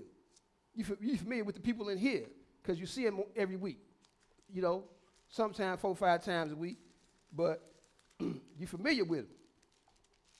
So these familiar spirits, they're familiar because they down here with us. They live among us. They sleep in some of our houses, you know what I'm saying? They probably sleep in the same bed with some of us, but they don't sleep though. I'm just saying they around, just waiting. Do you? Wow. They around, just wait. Go ahead and read. Where we going? First Chronicles 10 and what? 3. 10 and 3? Mm-hmm.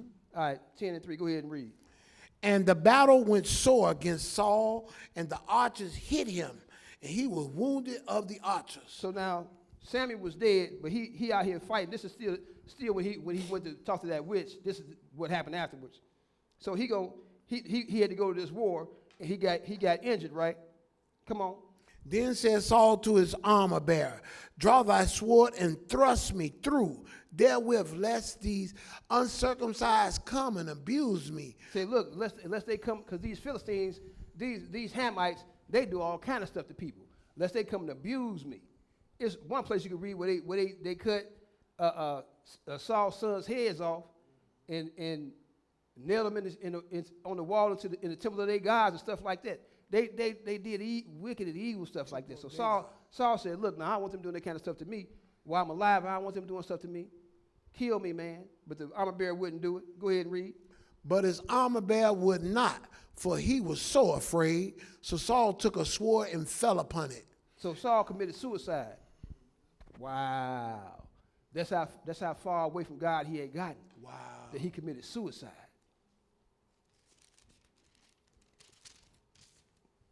I don't know. I can't say what Saul gonna end up at, but somebody that commits suicide, they done made their bed.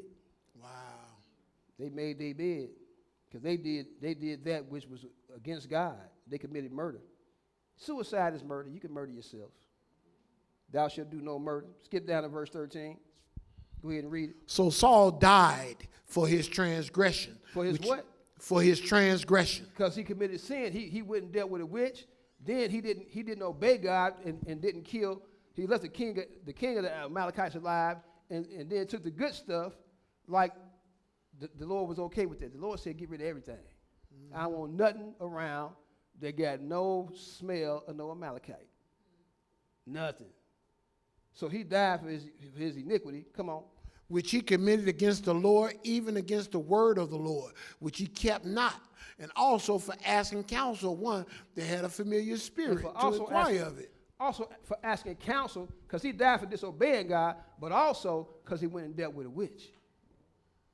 Come again.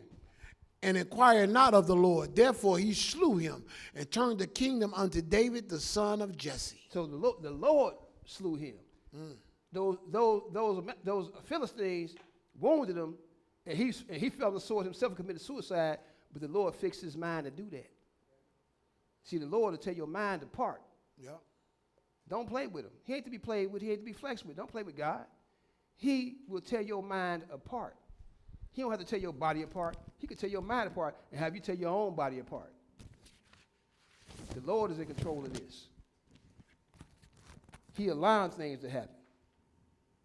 Let's go into, we're going into another one, this Funk and Wagnall's Standard Dictionary again. Funk and Wagnall's Standard Dictionary. I said I wasn't going to say it again. But it's Funk and Wagnall's, right? Mm-hmm. Y'all know what it is. And what we getting out of there? This is page 1179. 1179. Witch. Witch and witchcraft. Witchcraft. Go ahead. A person who practices sorcery. A person who practices sorcery.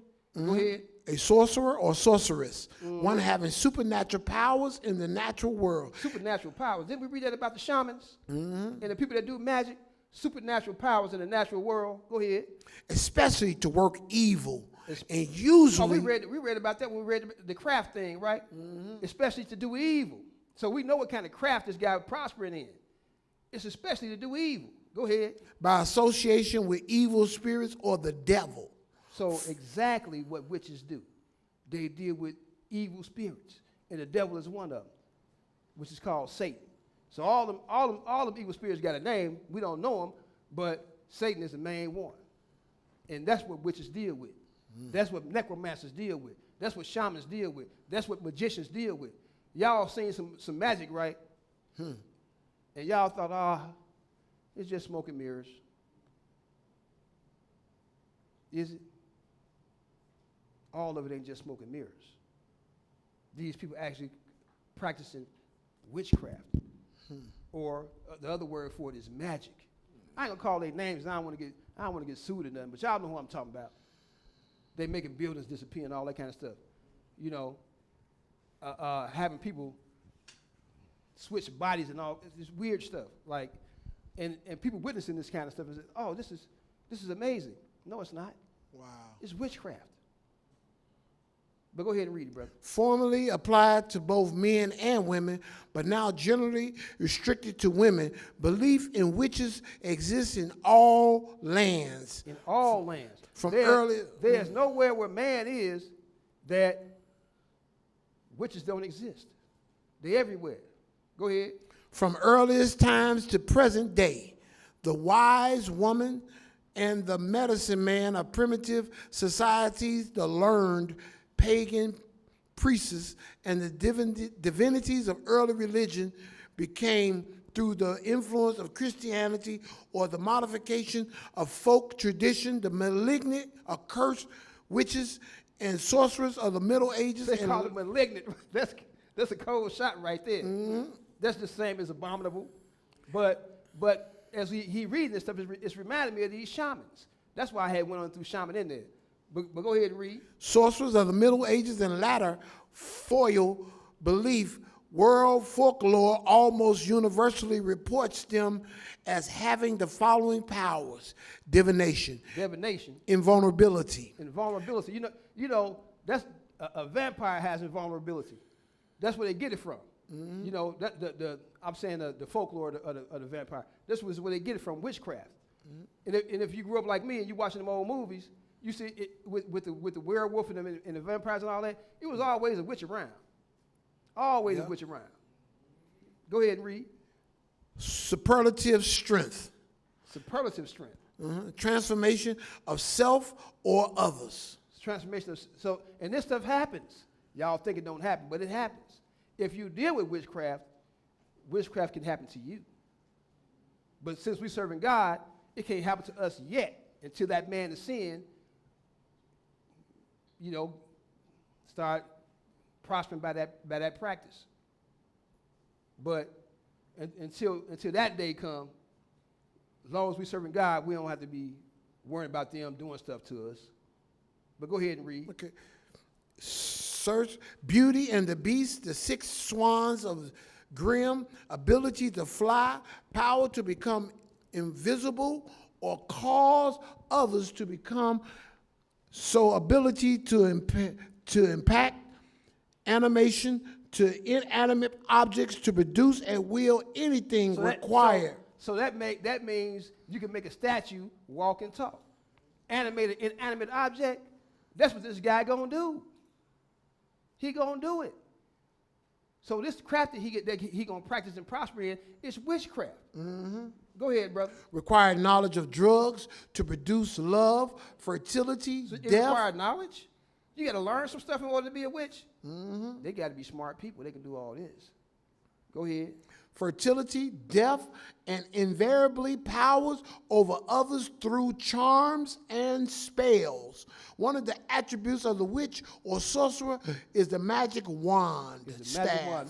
They got different or things. rod. They got different things they can use. They got tools. Witches have tools. And, you know, you see the shaman with the staff, or they might call them something else in another land, a witch doctor or whatever. They always got that staff. That's one of their tools. I had a video on that thing, but I'm not going to show it because it just makes the lesson too long. It's already long enough. But go ahead and read. Surviving to the present day in the hazel wand or divining rod used to discover water. Y'all seen that rod? That rod that looked like a wishbone? Witchcraft. Y'all thought it was cool, didn't y'all? Mm-hmm. All y'all people that came from Alabama and Mississippi, y'all was like, this is what we do. What you mean? It's witchcraft. No shade. My family from Mississippi and Alabama, so no shade. And Kentucky. So, but go ahead and read. One may distinguish a witch by several well-known tests. Mm-hmm. A witch cannot weep. A witch can't cry? At most, she sheds only 3 tears. Yeah, go ahead.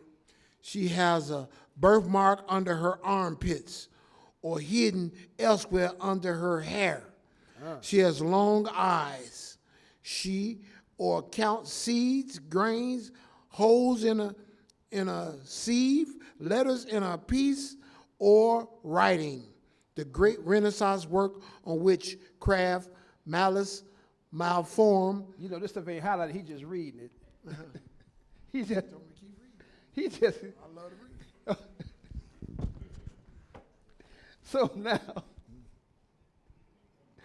So now we're going to go to page 316 in the same Funk and Wagner's dictionary, page 316, and we're going to read divination.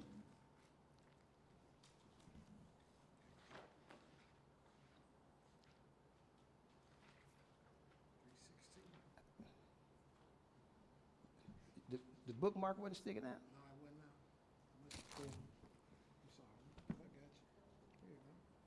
316. Mm-hmm. This man always messing up my bookmarks. Page 316 of the Funk and Wagner's dictionary. This is under divination. Divination. The act or knowing or foretelling the unknown, whether future or distant in space. A practice of the greater antiquity performed everywhere in the world by people in every cultural status and utilizing almost every conceivable instrument or phenomenon or indicator. Divination is a form of sympathetic magic. So magic is witchcraft though. So divination is a form of sympathetic magic. So that lady that Saul went to see, she was sympathetic.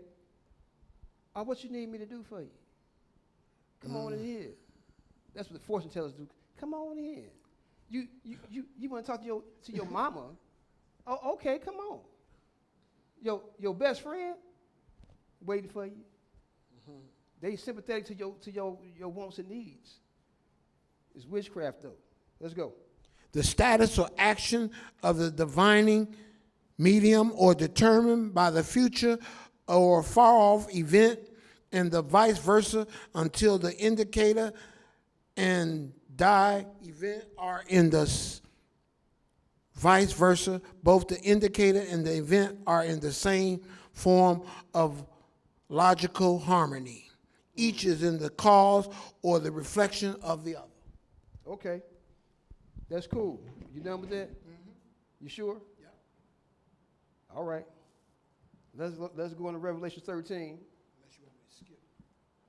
Is more highlighted? Well, read all the highlighted stuff, man. Okay. As the word itself indicates, divination is the act of determining the will of the gods. The gods. So this lady at the indoor, it says she saw gods coming up out of the earth, right? Mm-hmm. And she gonna do their will, and their will was to deceive Saul and trick him, and then let him know that you're gonna die, man. But go ahead and read. And in several of the forms, appropriate approaches animistic belief. The gods is the spirits of the dead. The gods are the spirits of the dead. The soul of the sleeper is the land of the dead. Wow. So this is an old like Roman thing too, like the dead emperors, what you call them, the Caesars. They make them gods. Wow. You know, a lot of cultures did that. Make the dead people gods. But that was divination, right? So this is what witches use. They use divination, necromancy, and all this kind of stuff. But these people, they exist in everyday culture. And we are led to believe that this is normal. This is how we should be living. But it's witchcraft. And apparently the witch is not going to let you commodify they practices either. If they ain't getting no money from it, you ain't getting no money from it. Sure, wow. Just ask for Sephora. But anyway, Revelation 13. In what verse? Verse 1. Mm-hmm. Come on. And I stood upon the sand of the sea and saw a beast rise up out of the sea, having 7 heads and 10 horns. Now this is a composite image of the Gentile dynasty. Go ahead. And upon his horns 10 crowns, and upon his head the name of blasphemy. The name of blasphemy, because they totally against God. But go ahead and read. And the beast which I saw was like unto a leopard, and his feet were as the feet of a bear, and his mouth as the mouth of a lion. Mm-hmm. And the dragon gave him power, his seat, and great authority. So this beast got his power from Satan. This whole Gentile dynasty got his power from Satan. Satan gave him his power, his seat, and great authority. So now the one that's leading these nations, he get his power from Satan too. Mm-hmm. But go ahead and skip down to where we're skipping down to. Verse 11. Verse 11? Yeah, go ahead and skip down to verse 11. You sure, man? And I... Oh, I got 11? Did it say 11 to 18? Did you read through 8? Mm-hmm. You did? Yeah. And I saw one of the heads, as it were, wounded to death, and his deadly wound was healed, and all the world wondered after the beast. Mm-hmm. And they worshiped the dragon, which gave power unto the beast. And they worshiped the beast, saying, Who is like unto the beast? Who is able to make war with him? Go ahead. And there was given unto him a mouth speaking great things and blasphemies, and power was given unto him to continue 42 months. How long was 42 months? 3.5. 3.5 years. So he got this power to continue 42 months. So when that crab prosper in his hand, it's going to be for that 42 months. He's going to use it to destroy the holy people. Wow. Go ahead. And he opened his mouth, verse 6, and he opened his mouth in blasphemy against God, to blaspheme his name and his tabernacle and them that dwell in heaven. Wow. This person's deep. He going. Go ahead. And it was given unto him to make war with the saints and to overcome them. And power was given him over all kindreds and tongues and nations. Mm-hmm. And all that dwell upon the earth small shall worship him, whose names are not written in the book of life of the Lamb slain from the foundation of the world. So all whose names are not written in that book of life, they're going to worship this beast. They're going to worship him. They call him the Holy See right now, right? Mm-hmm. You know why? You know why it's the Holy See? To deceive you.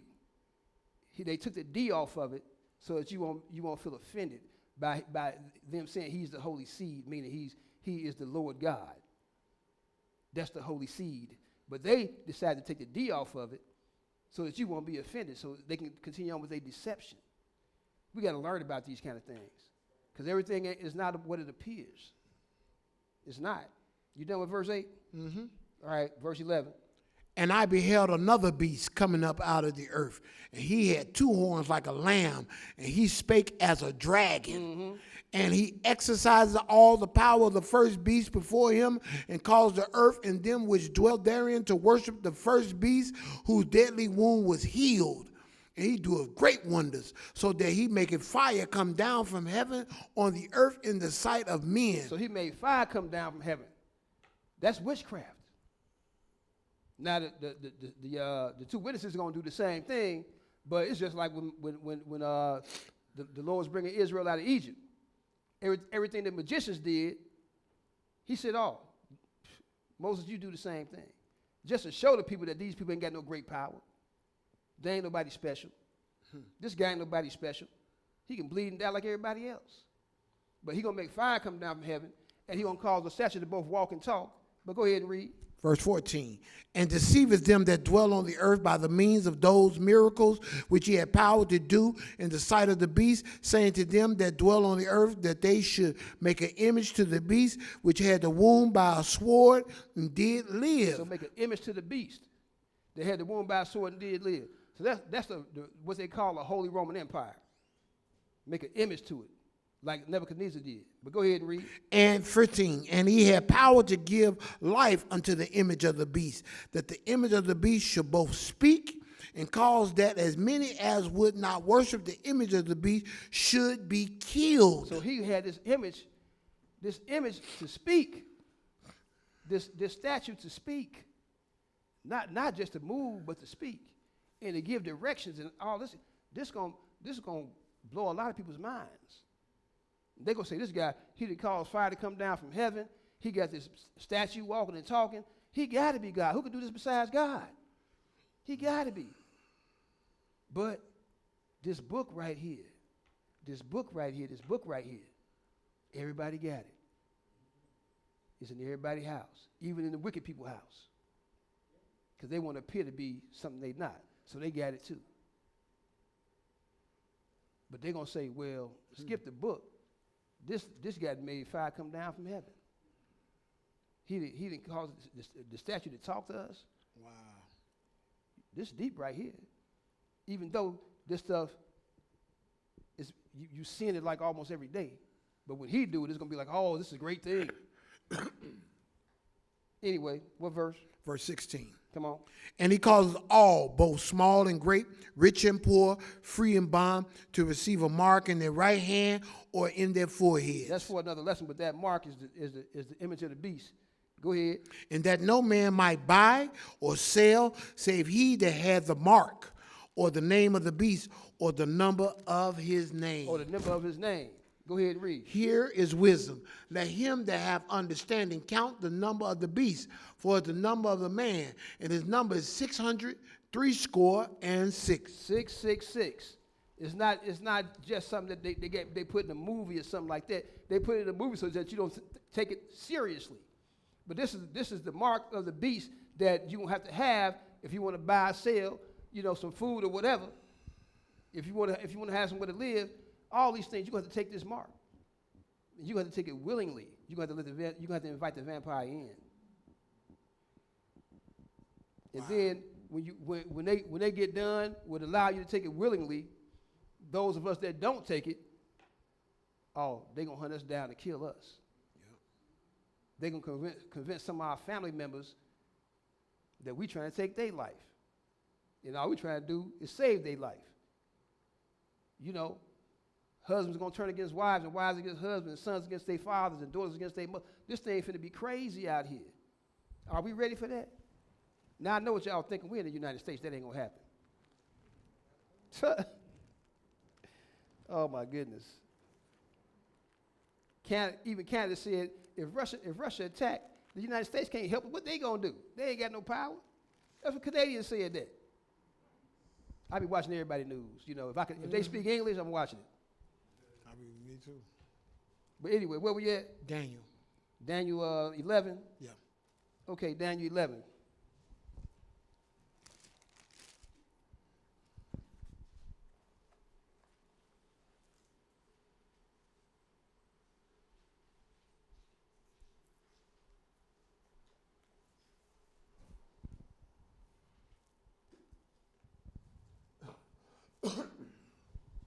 And we're going to begin at verse 31. Daniel 11 and verse 31. All right, go ahead, brother. And arms shall stand on his part. Now, those arms, that's armies. See, armies going to stand on his part because he's going to have control of at least 10 armies of the European Union. So armies going to stand on his part. Go ahead. And they shall pollute the sanctuary of strength. And that's what that war about over there right now in Israel and Gaza and stuff. They trying to clear it out so they can build a temple over there and so they can start the daily sacrifice. So at this time, they had built the temple and everything, and this guy gonna go in there and sit down. Anyway, go ahead and read. The sanctuary of strength, and shall take away the daily sacrifice, and they shall place the abomination that maketh desolation. This what the Lord was talking about in Matthew the 24th chapter, verse 15. When ye therefore shall see the abomination of desolation spoken of by Daniel the prophet, this is what he spoke of it right here. Stands in the holy place and said, he that readeth, let him understand, then you better be out. Because this guy is finna start destroying. Mm-hmm. Go ahead and read. Verse 32, and such as do wickedly against the covenant shall he corrupt by flatteries, but the people that do know their God shall be strong and do exploits. They're going to be strong and do exploit. What kind of exploit? Preaching. The same kind we're doing right now. We're doing exploit. They're going to do that. And they're going to be doing it at the point of death. Like, people going to be trying to kill them, and they're going to still be doing these exploits. It might be some of y'all. Y'all ready for that? Preaching the gospel while somebody trying to kill you? It ain't far away. It been happening. Wow. It been happening. Y'all know Brother Elijah, ICOJ? They didn't chase me and him around Chicago trying to do something to us. Long time. When we was young. And some of the other brothers too. The story Buie tell y'all about them trying to hurt him. They ain't no lie. Me and Elijah, we one place we went to, we was like, come on. This because he used to be a gangbang and I did too. Different gangs though. But when you under the banner of the Lord, you in the same organization. We're in the same organization. So look, we was ready to fight all the time till Buie said, now y'all two can't be together. Like that ain't gonna work. That's not gonna work. Anyway, go ahead and read. Verse 33. And they that understand among the people shall instruct many. They're going to instruct many. Go ahead. They shall fall by the sword and by flame, by captivity and by spoil many days. They're going to kill some. They're going to starve some out. They're going to capture some and torture them and try to make them turn everybody else in. By flame. Wow. And flames too. Yeah, we know what happened in the 60s, right? You know, all that kind of stuff. All the atrocities that happen on this earth, at this time, it's like they're going to be all going on at the same time. I mean, the Inquisitions, the Crusades, and all that kind of stuff. The stuff that Attila the Hun did. The stuff that, what's that FBI guy named? Hoover, Herbert Hoover. And all these atrocities that these people committed. All this kind of stuff going to be going on at the same time. All over the globe. And you think you're going to be safe in America? What verse? That was it. That was it? In the 33. Okay. Yeah, he doing his own lesson right now. That was the end of 33. We going all the way to 38. Okay. I do believe, yeah. Now when they shall fall, They should be hoping with a little help, but many shall cleave to them with flatteries. And some of them of understanding shall fall to try them and to purge and to make them white. Say some of them understanding shall fall. What you think it mean when they say fall? They're gonna be killed. To see what you gonna do. If they kill me, what y'all gonna do? That's what you better do. Because I'm gonna do this. They're gonna have to kill me. That don't mean I ain't gonna run. I'm just saying they're gonna have to kill me. Go ahead and read. Middle 35. And to try them and to purge and to make them white, even to the time of the end, because it is yet for a time appointed. It's for a time appointed. That means it's gonna happen. Go ahead. And the king shall do according to his will, and he shall exalt himself and magnify himself above every God, and shall speak marvelous things against the God of gods. He's going to speak marvelous things against the God of God. That means against the Father, because he's the God of our God, which is Jesus. He's going to speak marvelous things against the Father. Go ahead. And shall prosper till the indignation be accomplished, for that is determined shall be done. Say, for that is determined shall be done. So he gonna do this until the indignation be accomplished. What the Lord has set in place until it's done, he gonna be practicing and prospering. What verse? Verse 37. Come on. Neither shall he regard the God of his father, nor the desire of women. Nor the desire of women. Now we know who we talking about. Now we know. He got desire for children, but not women. No, go ahead and read. Go ahead and read. Wow. No. Go ahead, man. Nor regard any God, for he shall magnify himself above all. He's going to magnify himself above all gods. Go ahead. But in his estate shall the honor the God of forces. Start that over. But in his estate shall he honor the God of forces. So behind closed doors, he going to honor a God, because they all do. From the top on down, they honor a God. It's not the living God, but they honor a God. So it is to say he'll honor the God of forces. That mean the God of this world. You know, the God of the darkness of this world. But go ahead and read. And a God whom his fathers knew not, shall he honor with gold and silver and with precious stones and pleasant things. So this is all material stuff, right? So because that's all Satan got to give, and that's all you got to offer Satan. Is your life and material things. You done with that? Yep. Okay. I was going to add something else to this, but just take a note. Second Thessalonians, the 2nd chapter, verses 7 through 12. Read that later on, and because it goes with this, but I didn't put it in there. So now we in Daniel 7. If it wasn't so late, I'd throw it in there.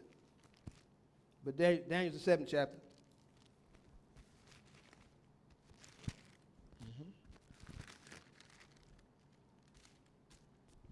Verse 7 and 8. Then skip. Go ahead and read. After this I saw in the night visions, and behold, a fourth beast, dreadful and terrible and strong and exceedingly, and it had great iron teeth.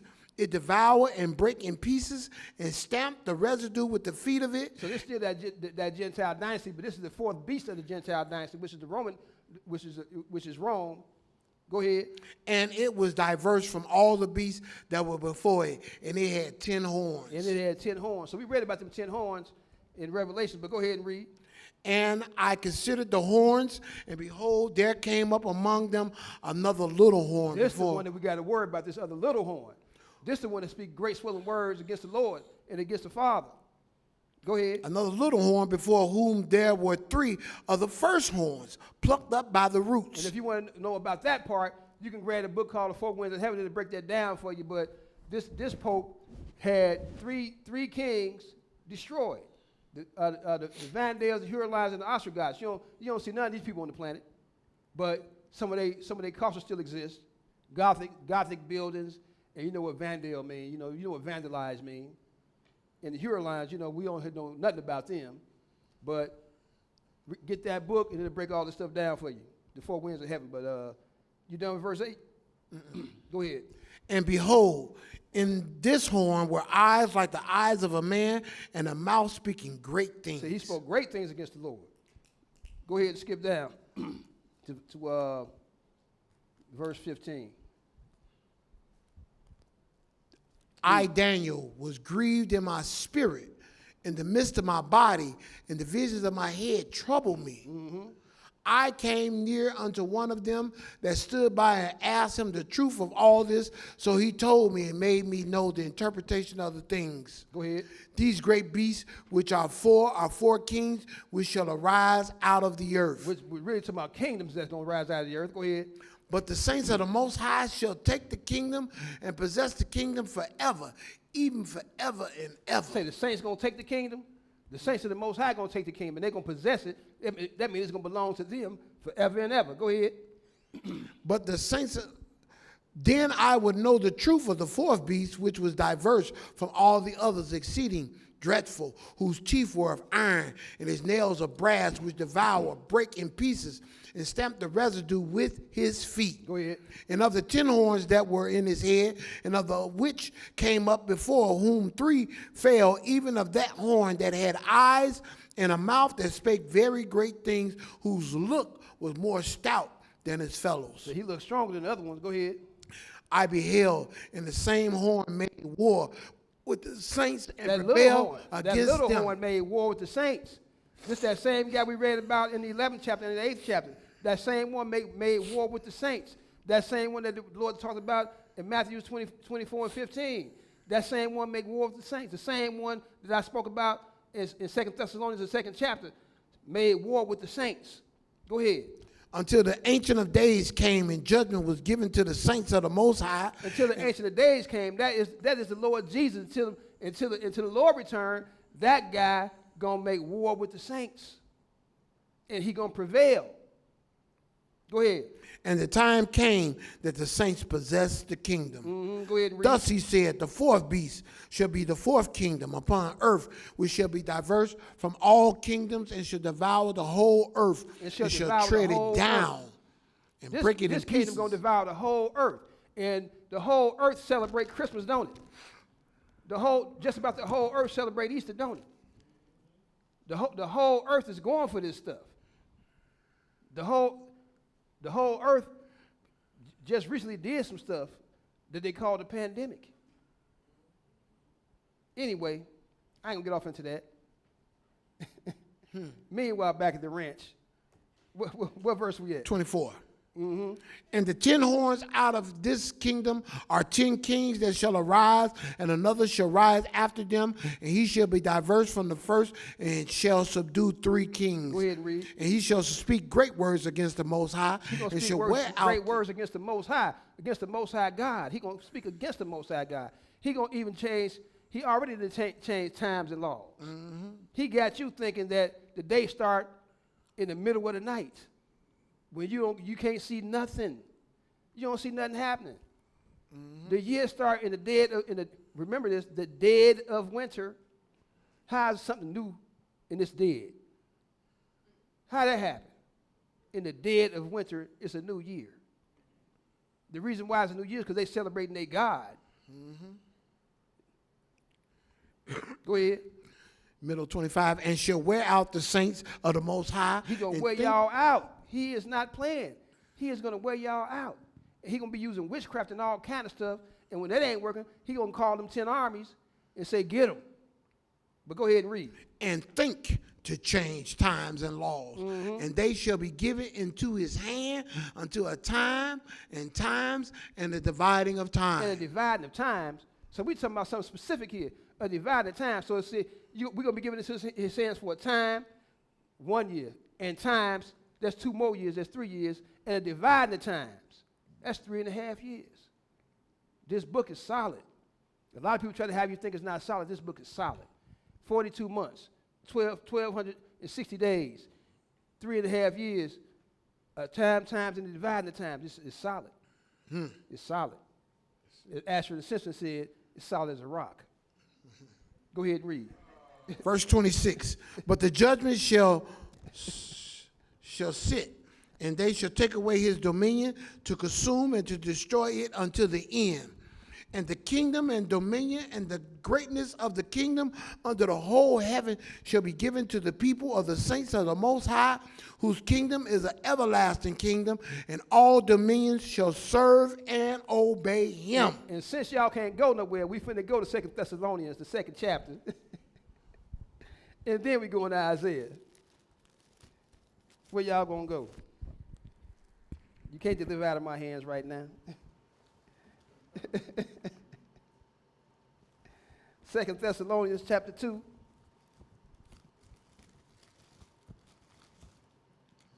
And we're going to begin reading at verse 7. 2 Thessalonians chapter 2. And we're going to begin reading at verse 7. What did he say? For the mystery of iniquity doeth already work. It was working back then in Paul's day. Go ahead. Only he who now letteth will let. Who is the one that let? That's the Lord God. Said only he who now letteth will let. He going to let this happen because he has determined this thing. Go ahead and read. Until he be taken out of the way. Until this guy be taken out of the way. He ain't going to be taken out of the way till the Lord come, till the heavens roll back like a scroll. But come on and read. And then shall that wicked be revealed, whom the Lord shall consume with the spirit of his mouth, and shall destroy with the brightness of his coming. Come on. Even him whose coming is after the working of Satan with Satan all gave him his power, his seat, and great authority. and sign and lying wonders. Start that over. Even him whose coming is after the working of Satan with all power and signs and lying wonders. And lying wonders. These miracles he gonna cause to happen. The fire coming down. The statue walking and talking. All this magic, this craft that he gonna practice and prosper in until the Lord return. Go ahead and read. What verse you stop at, man? I stopped at verse 8. Yeah, go ahead. I said read through 12. Okay, even not verse 9. Even him who's coming after the work of Satan with all power and signs and lying wonders, and with all deceivableness of unrighteousness All in them. deceivableness of deceivableness. So his working is after Satan, because that's what Satan uses, is deceit. Go ahead. In them that perish, because they receive not the love of the truth, that they might be saved. So they receive not the love of the truth that they might be saved. So what's going to happen to them then? Go ahead and read. And for this cause, God shall send them strong delusion. So you want to deal with this that lie? they should believe a lie. I'm going to make you believe this lie then. Since you want to deal with it, I'm going to make you believe that it's the right thing to do. He gave him a strong delusion to see the Lord and tell your mind apart. Don't mess with this God. You better mess with one of them other gods that you can cut out the force or something like that. But don't mess with this God that created the whole earth. Go ahead and read. That they all might be damned. That they all might be damned. Come on. Who believed not the truth, but had pleasure in See, unrighteousness. they had pleasure in this unrighteousness. So they're going to be damned. And we can't follow suit. We can't follow suit. You finished with that? Mm-hmm. All right, last place, Isaiah 8. Isaiah 8. That was 2 Thessalonians chapter 2, verses 7 through, I don't know where he stopped at. You know, Rob do his own thing. You told me to move on. Anyway. I read it to 18. You did? Mm-hmm. Good man. Isaiah 8 and 13. Then we're going to get out of here. They good. Go ahead and read. Sanctify the Lord of hosts himself, and let him be your fear, and let him be your dread. Because he's the one. He's going to take this guy out of the way. A lot of people, they're afraid of this guy, whoever's sitting in that office. They're afraid of him, but the Lord going to take this guy out of the way. So let him be your fear. Let him be your dread. Come on. And he should be for a sanctuary, but for a stone of stumbling, for a rock of offense to both the houses of Israel, for again, and for a snare to the inhabitants of Jerusalem. And many among them shall stumble and fall and be broken and be snared and be taken. Mm-hmm. Bind up the testimony and seal the law among my disciples. See, this what we got to do is bind up the testimony and seal the law amongst ourselves. That's why we can do this thing with boldness, because we know our God, and we know we walking in his ways, and we keeping his precepts and his statutes. We bold in this thing. Like the brothers I used to know say, they got a song. The wicked flee with no man pursue it, but the righteous are bold as a lion. Yes. We got to be bold like that. So we ain't worried about what these people do. They're going to come at us for sure. This life ain't finna be easy. A lot of people come to this thing, they get baptized, they think everything will be so beautiful. Everything going to be so lovely. Everybody going to love one another and all this kind of stuff. Ain't nothing wrong with love, but love is the fulfilling of the law. That's what love is. Love ain't me slobbing on your neck, squeezing the life out of you and all that. Love is the fulfilling of the law. Don't rob me. Don't steal from me. Don't lie to me. You know what I'm saying? Then I know you love me. But smile in my face, man, you know where I'm from? Pat me on my back. Come on, man. Go ahead and read. Verse 17, and I will wait upon the Lord, the hide of his face from the house of Jacob, and I will look for him. Behold, I and the children whom the Lord hath given me are for signs and for wonders See what in we for? Israel. We are for signs and for wonders. That's what we for, so that everybody can see which way to go. So if we the way to go, then we got to be doing the right thing, don't we? We got to be walking in the right direction if we the way to go. If everybody gonna follow us, because we for a sign and for a wonder. We a wonder, all right, because the stuff that we've been through, and we still around. That's a wonder. The whole world wondering right now. They wonder so much that Vladimir Putin said, ain't no sense of hiding no more. For real. Ain't no sense of hiding. These people right here, though, these people right here, they ain't going nowhere. They like baby kids. Go ahead and read. The middle 18. The Lord hath given me are for signs and for wonders in Israel from the Lord of hosts, which dwelleth in Mount Zion. And when they shall say unto you, seek unto them that have familiar spirits. When they gonna tell you to go talk to the psychic hotline or go get your tarot cards read, all that kind of stuff, don't you do it. Don't do it. It might not look like nothing bad, but it's bad. It's real bad. When they tell you to go seek these people, go ahead and read. And unto wizards that peep and that mutter, should not a people seek unto their God? Ain't that shit what you should be doing? Oughtn't you to be seeking after your God instead of to go find some man he got a dead cat on a stick? Wow. I mean, they do this kind of stuff. Yeah. You know. Anyway, go ahead and read, man. For the law to the dead, for the living to the dead. Uh-huh. To the law and to the testimony. To the law and to the testimony. That's the law of God and testimony of Jesus Christ. Go ahead and read. If they speak not according to this word. If they speak not according to that, to the law and to the testimony, if they speak not according to that, what happened? It is because there is no light in them. Light is knowledge. Light is understanding. If they speak not according to the testimony of Jesus and the law of God, they don't have no understanding. Wow. It don't matter where they come from, who they are, what school they went to. If they don't speak according to this, it's because there is no light. And you can't gain nothing from these people.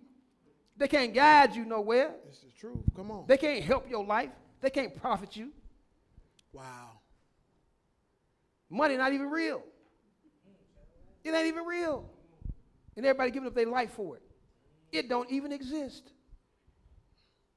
Now they're coming up with some other kind of money that is, I guess, is cloud money, you know. Digital currency. Digital. So how can I put some digital currency in my pocket? You know what I'm saying? Yeah. They trust in this stuff that don't even exist. Anyway, I thank you for your time. And I hope that somebody got some edification and some understanding out of this lesson today.